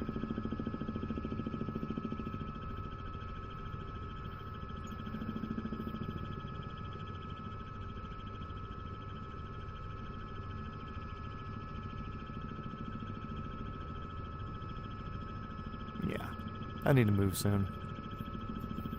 I love where I'm at, love home, but man, I need to get in the mountains.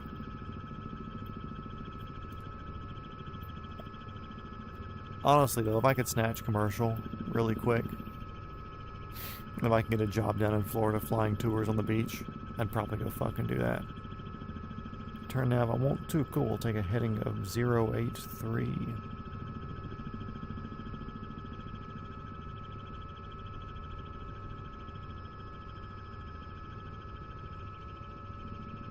Yep.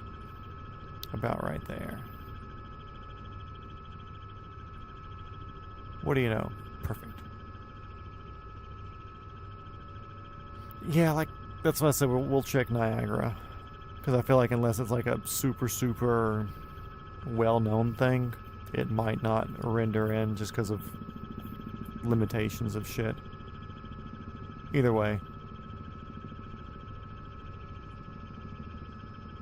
Flew directly over one. Wasn't there. Who knows? Maybe Microsoft Flight Sim 2028 will be better. Maybe we won't be depressed about it then.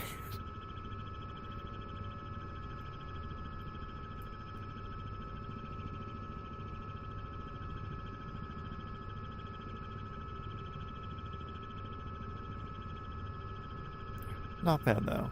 East Coast Australia, you're okay in my book. At least to this far down. At least to Brisbane, Gold Coast area. I don't know about the rest. Maybe it sucks.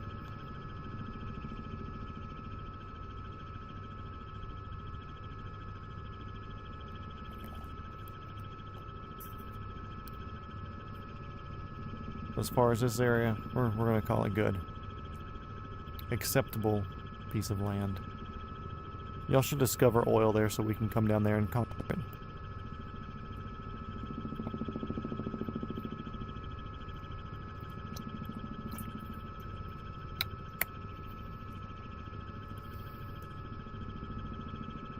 What's that? You have oil in your country? Let's go!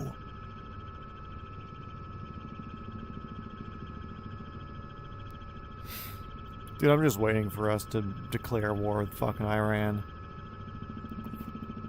I don't want it. Don't want any of that. Yeah, the East Coast looks all like it's pretty nice. I know the mountains get pretty aggressive down south though, right? Or further south on the East Coast.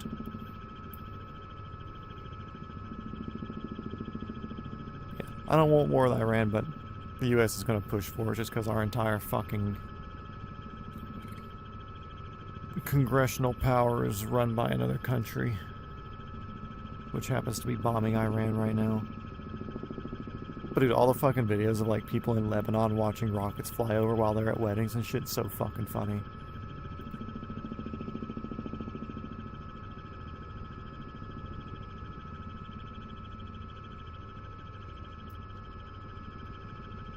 Yeah, no, one of the,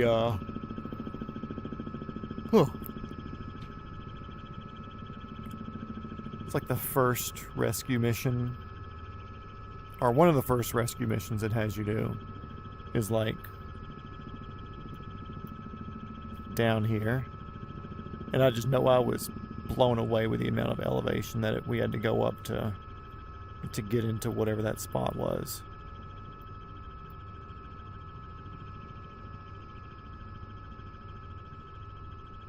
It wasn't as tree-ish, though, as this. It was more... Or not as green. There were some trees and whatever, but it wasn't, like, grassy shit.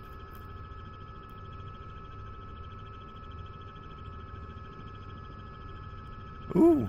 Smokestack. Don't think I've seen that. Is that actually a smokestack, or is this just a bad render of something? Take your vote now, kids. All 5 of us in here. Looks like there's a tower on this hill too that we need to avoid.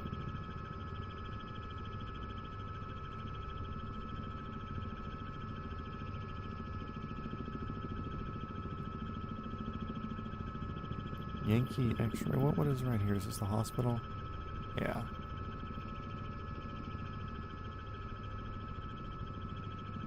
The Australian Alpines, yeah. I know you said like we could do an Australian Alp tour one day. I figured that's probably what you meant down in that area. And it's becoming wintertime down there for you guys, so maybe one day on a shenanigan trip we'll go down there and do that once we have a shorter day so we can spend some time doing some high flying.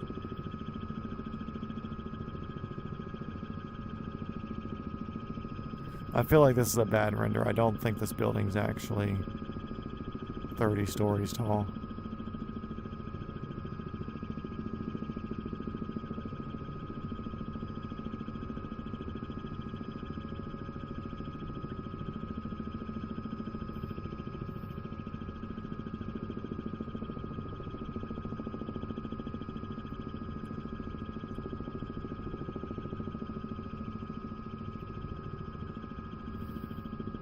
Yeah, I don't think that building's that tall.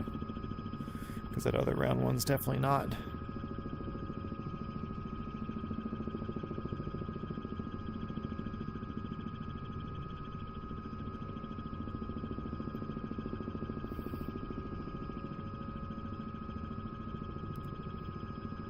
Oh, there's the hospital pad.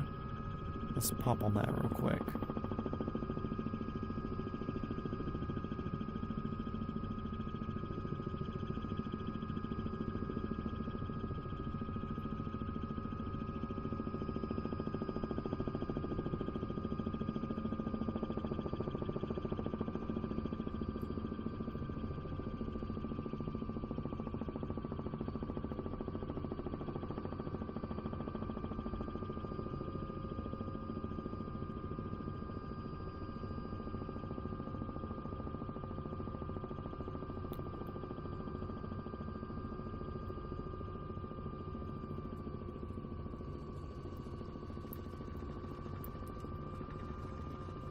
There we go, 30 knots, happy with that. Descent speed's kind of quick though. Slow that a little bit.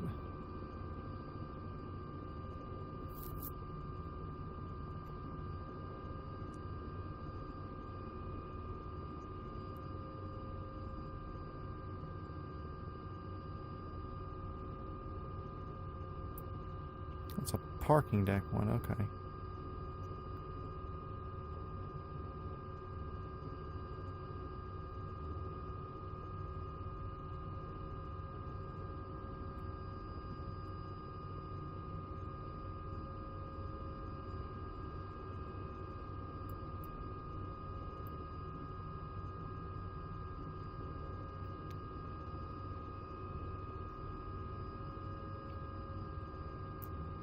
We're going to sit towards the front of it too to keep our tail clear. Trying to keep everything inside the circle, you know. So our skids aren't going to be on the H. What did I touch? I didn't touch anything. Weird. Okay. Ah, I'm happy with that. No, give me my view back. There we go. My one button wasn't working. That was weird. Let's see. Anyways, back up and over to Sunshine we go.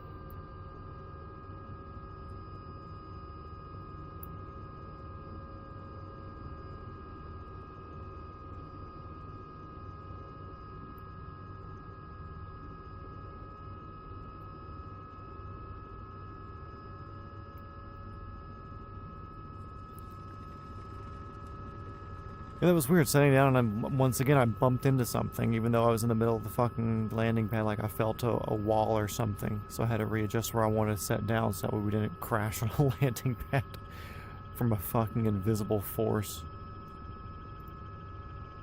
Yeah, even though all the animals down there may want to kill you, the freaking mid-air artifacts of Australia sure as shit do.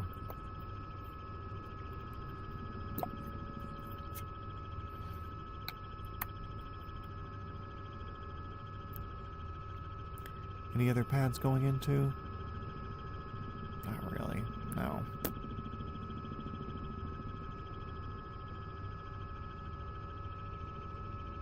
That's just the airport itself. Okay.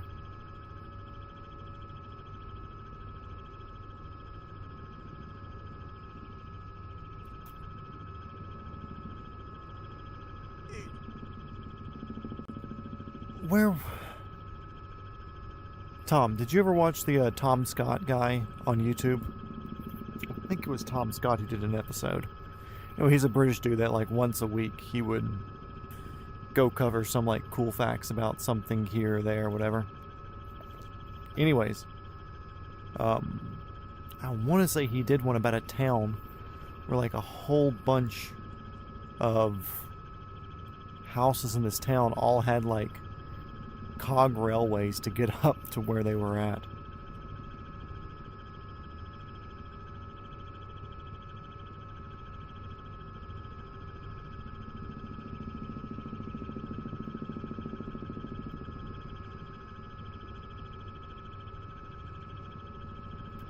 I just saw that house back there on the hill in it. So 1, 2, 3, 4. Okay.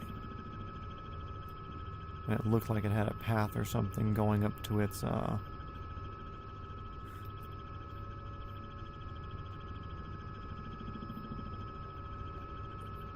yes, like every house in this town or whatever had little, not every house, but majority of houses in this town all had like cog railways going up to it, because it was, yeah, I want to say it might have been Canada. It was either Canada, I don't think it was Australia, even though it may have been. I know it, I'm just 99% sure it was not America, but I'm pretty sure they were English speaking natively.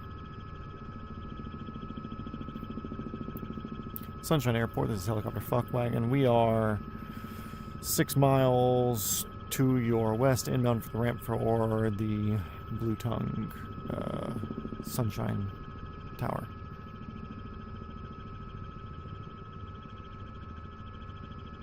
Yeah, one big loop. Like I said, today it was like, you've been here for basically every fucking stream. I might as well like dedicate a whole episode to your area. Even though we came to Australia for no other reason than the fact that you're here. So you're welcome. I guess.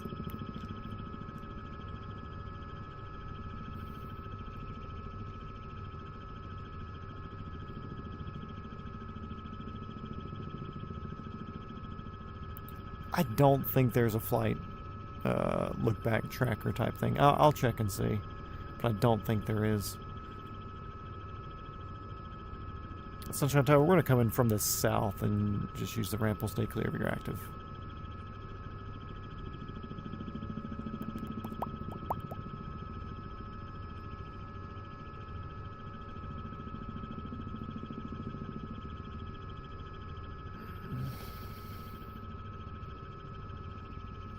Yeah. Well, once we do the one with him, too, that will be the last episode. Because he lives a 30-minute flight from the airport that we started at. If that. So his episode will be the last one. So what I'll probably do on that one is start at the airport that he's always at, CSG. Or we'll finish there, and then we'll probably go up and do like a circle of Atlanta and hit some other stuff up around Atlanta, and then come back south to KHMP.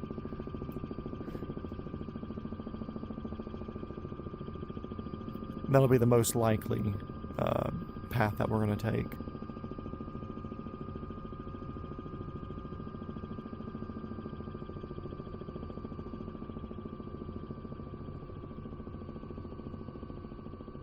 Man, everybody's parking where I want to park.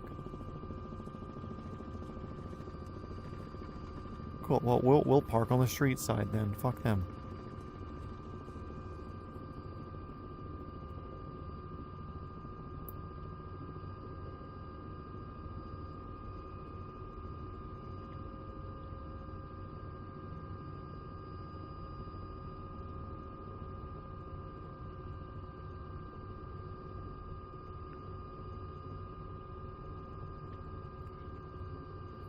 Because I looked it up on Google so I can get the exact building.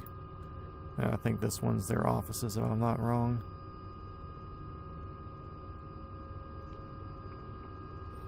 Actually, we'll park with the grass here.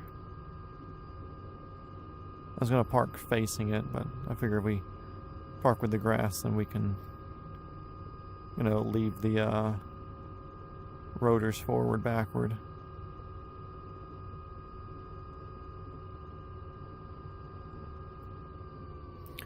Look at how short these skids are. Okay. Governor off, rolling the throttle down. Even though there's not a governor fucking switch, there's one on my controls and it matters for this.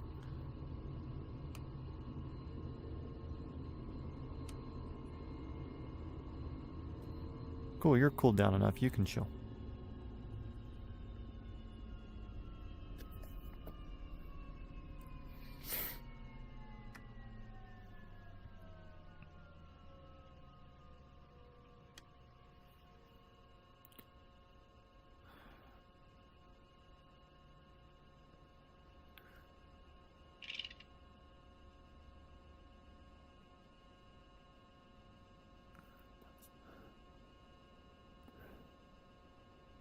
Jeez, imagine having a helicopter with anal beads.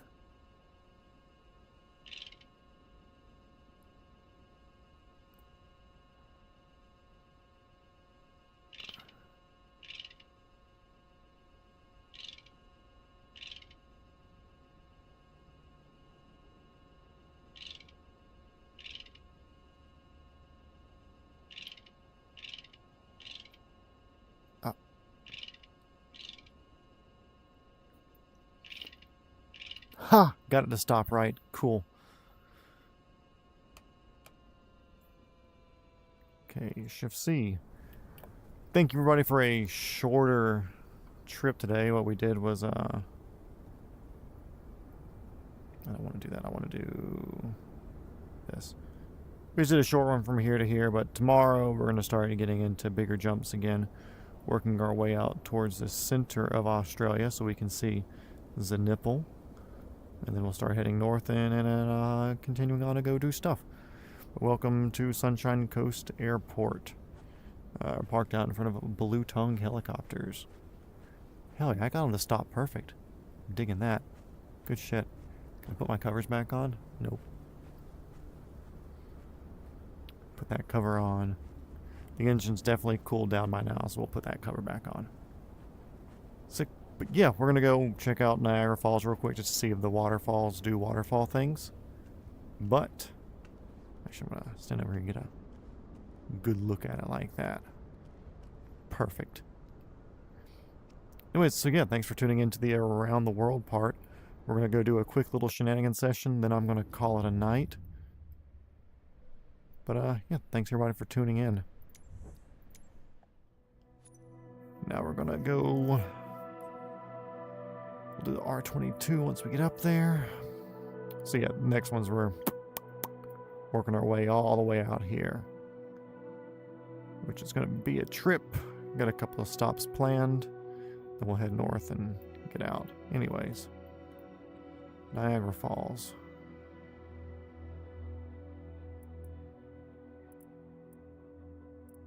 There's Rainbow.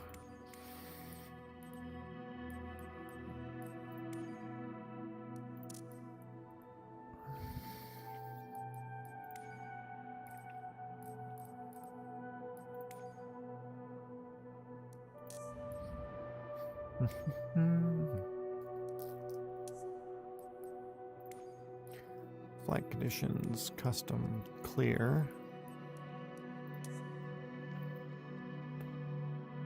Saving back. Where do we want to do it?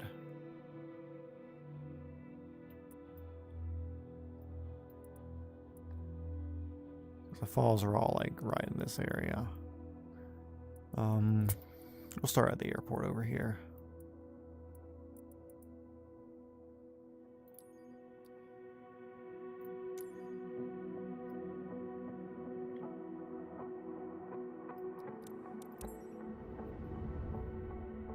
Damn right we're leaving the doors off. I'm doing the blue color like Matty LP. Oh, there's an ATR up there.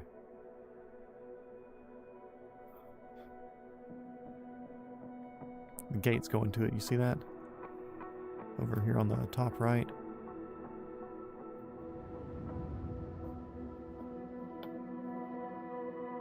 The throttle's already turned down, cool.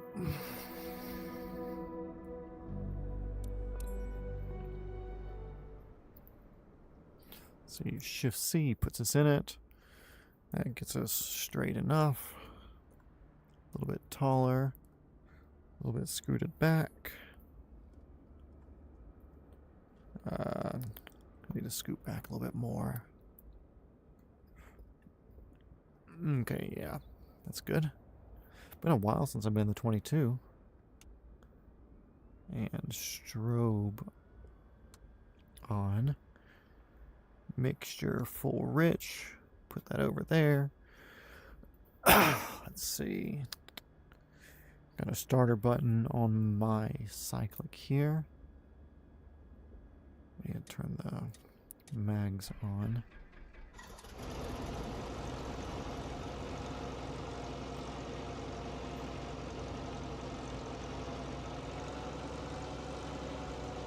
So that's good. Alternator on.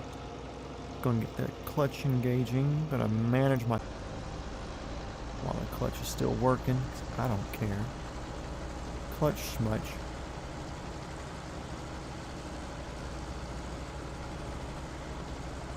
Like 80, 85. I should use my mouse for this. Minorly customizable cockpit in 22.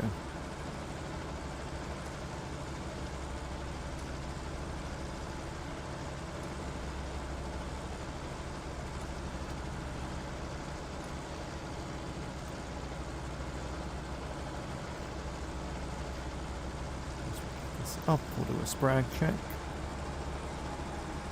Drop the throttle all the way down. Need a little split. Catch it.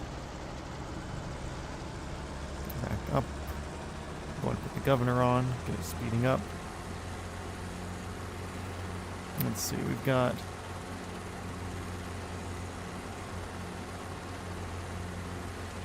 This one doesn't seem to work for some reason, so we're not going to do that. This one works here, or we can throw in the little garment up there as well, which we'll just leave that in. Might as well.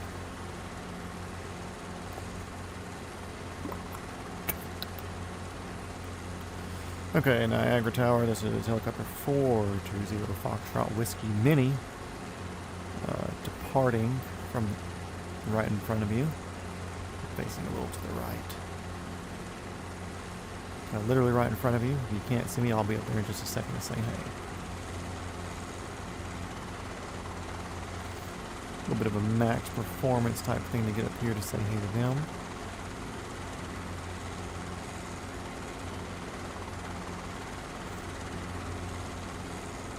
But it's just me in here today, so we're kind of light. Like I said, guys, we're going to kind of, you know, scoots on over here.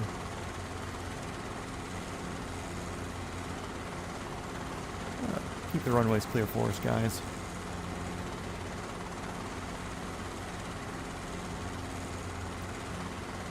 So which way are we going to be? We're heading north. We kind of want to go to the west a little bit, if you don't mind.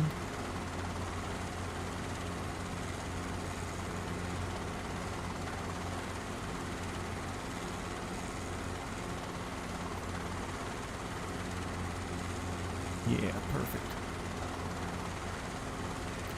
Your bus 420 is in a flight design CT. I don't know what the fuck that is.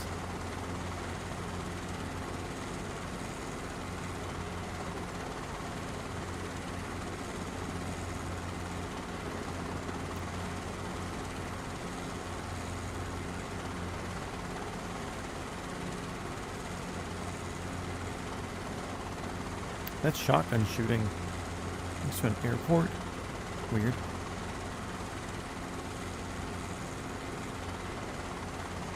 Okay, we gotta go find Rainbow. I think Rainbow's in a slightly different place. There's a couple of different helicopter tour places here.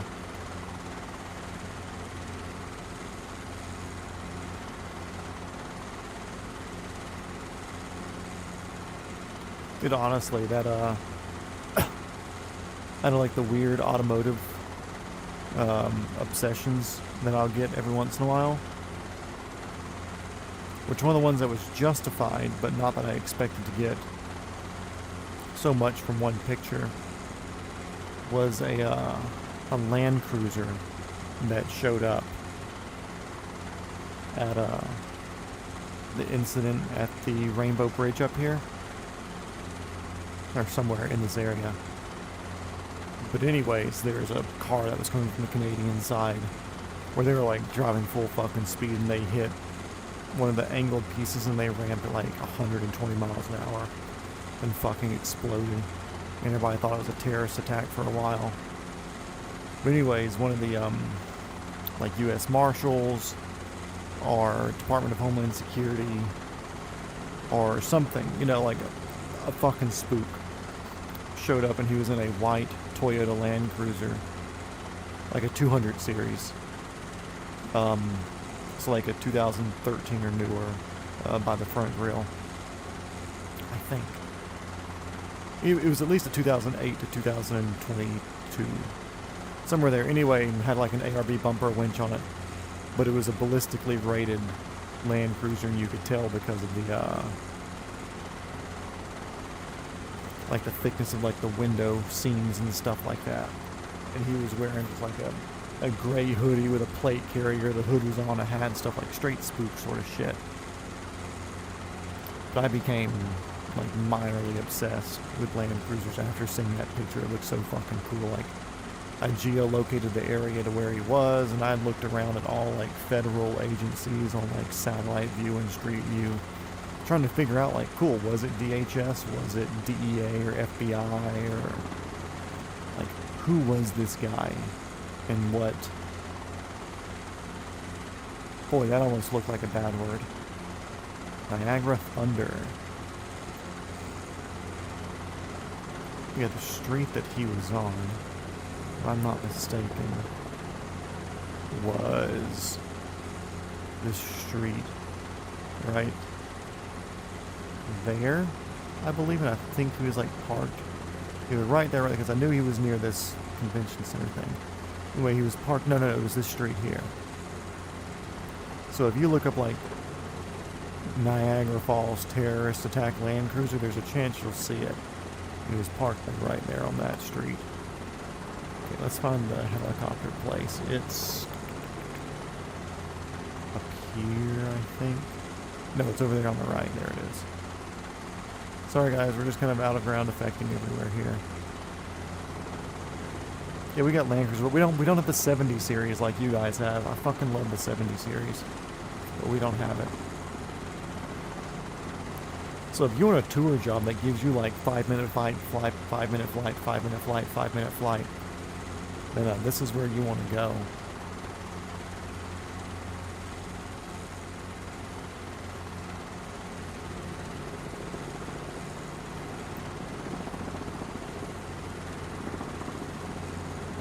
This is the place here.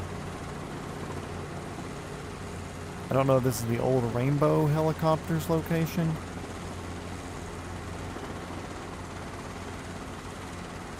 But I'm pretty sure they just like cycled 130.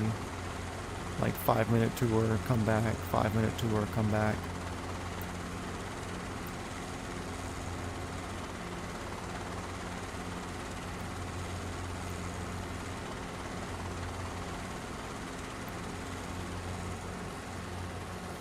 Which I feel like they probably landed the other way, judging by the shape of this box.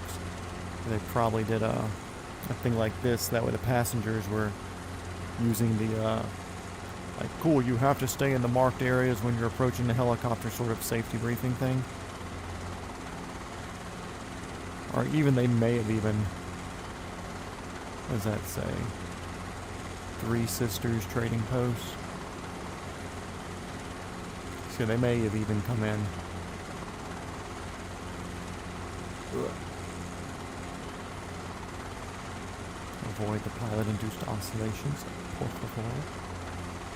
Which they may have even come in this way. I don't know. I've never been here.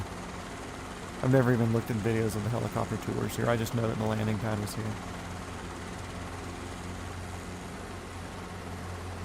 But yeah, we have 200 series Land Cruisers here. And we also have the Lexus LX570, which is the Lexus version. Which it's more or less the same thing. The body's slightly different.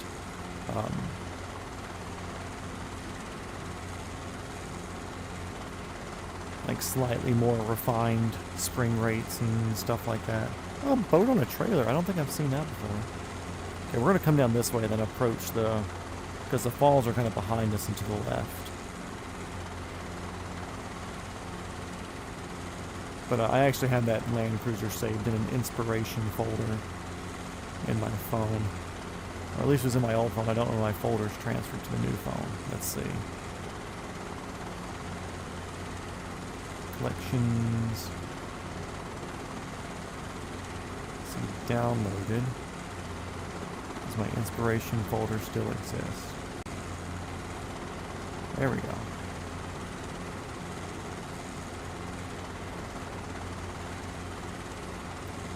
share, Discord, general.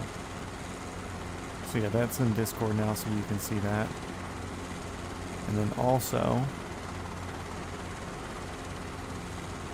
another very cool inspiration picture that's actually helicopter centered that I like. Share. Yeah, the original share, Discord, general. So yeah, if you're in the Discord, you guys can see these two cool pictures. One is of a sick Land Cruiser. And like I said, if you look at like the window sills on the doors, you'll be like, oh, okay, yeah, there's definitely something that's ballistically rated. Okay, so let's dive and go. I think we have to avoid a bridge on the way up. I don't think it's been made. Let's head up to the falls. We can pull a bit more manifold pressure here.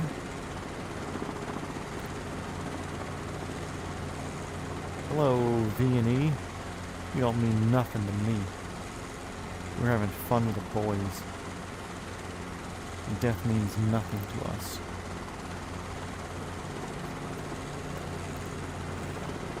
Yeah, I wish we had y'all 70 series cruisers. The 70s are so fucking cool.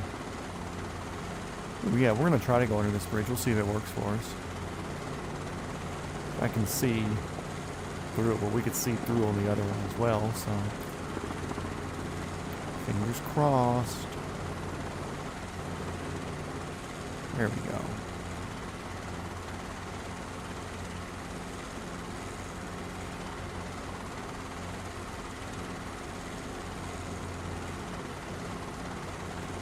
Yeah, I do like things that look shit.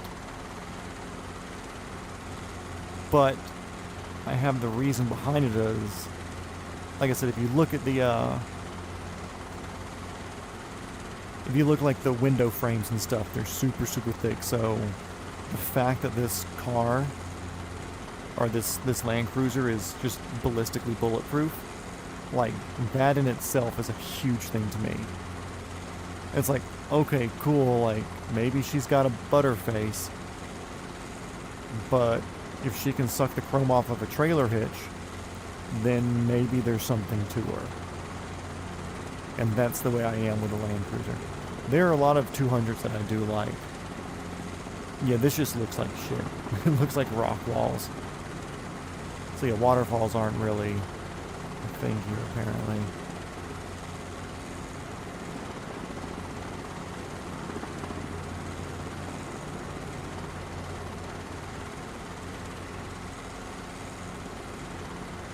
Niagara Falls, everybody.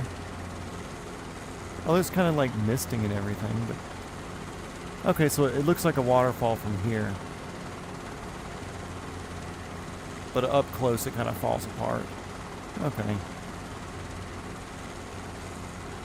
I guess if you're flying from the air, they're probably not expecting people to, like, fly into it. What's the diversion over here look like then?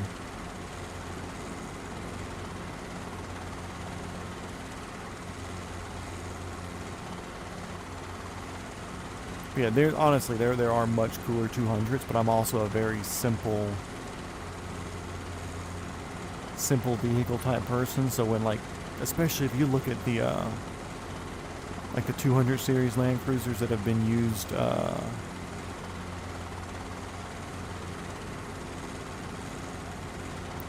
by like special forces over in Africa and shit like that, where they're not using Humvees, they're using Land Cruisers and whatever, like, I just fucking love the way those things look.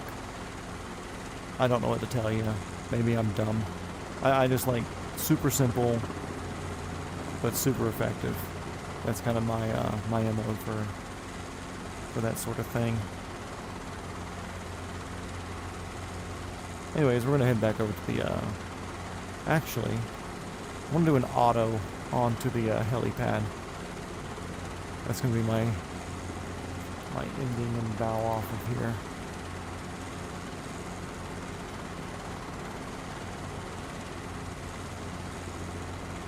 Let's keep the airspeed.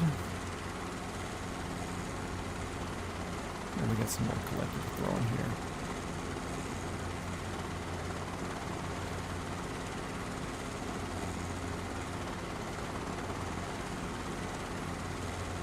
Okay, 3, 2, 1. Guess what? We've already been in auto.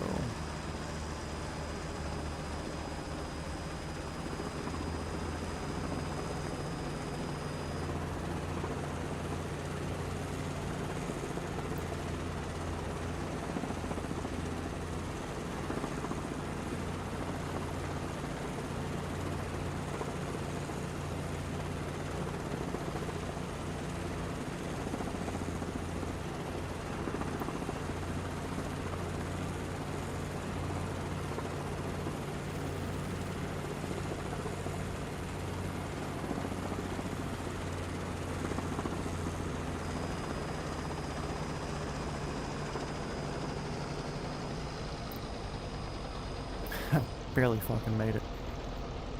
Anyways.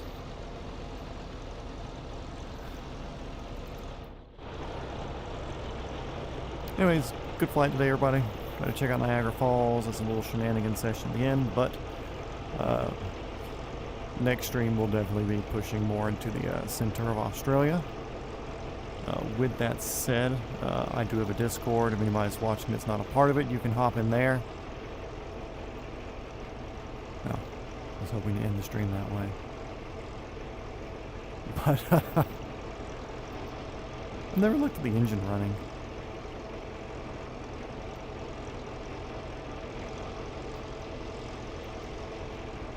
Actually, can I open the engine cover? No, that's right. I can't open the engine cover in this one. It's not a factoried helicopter.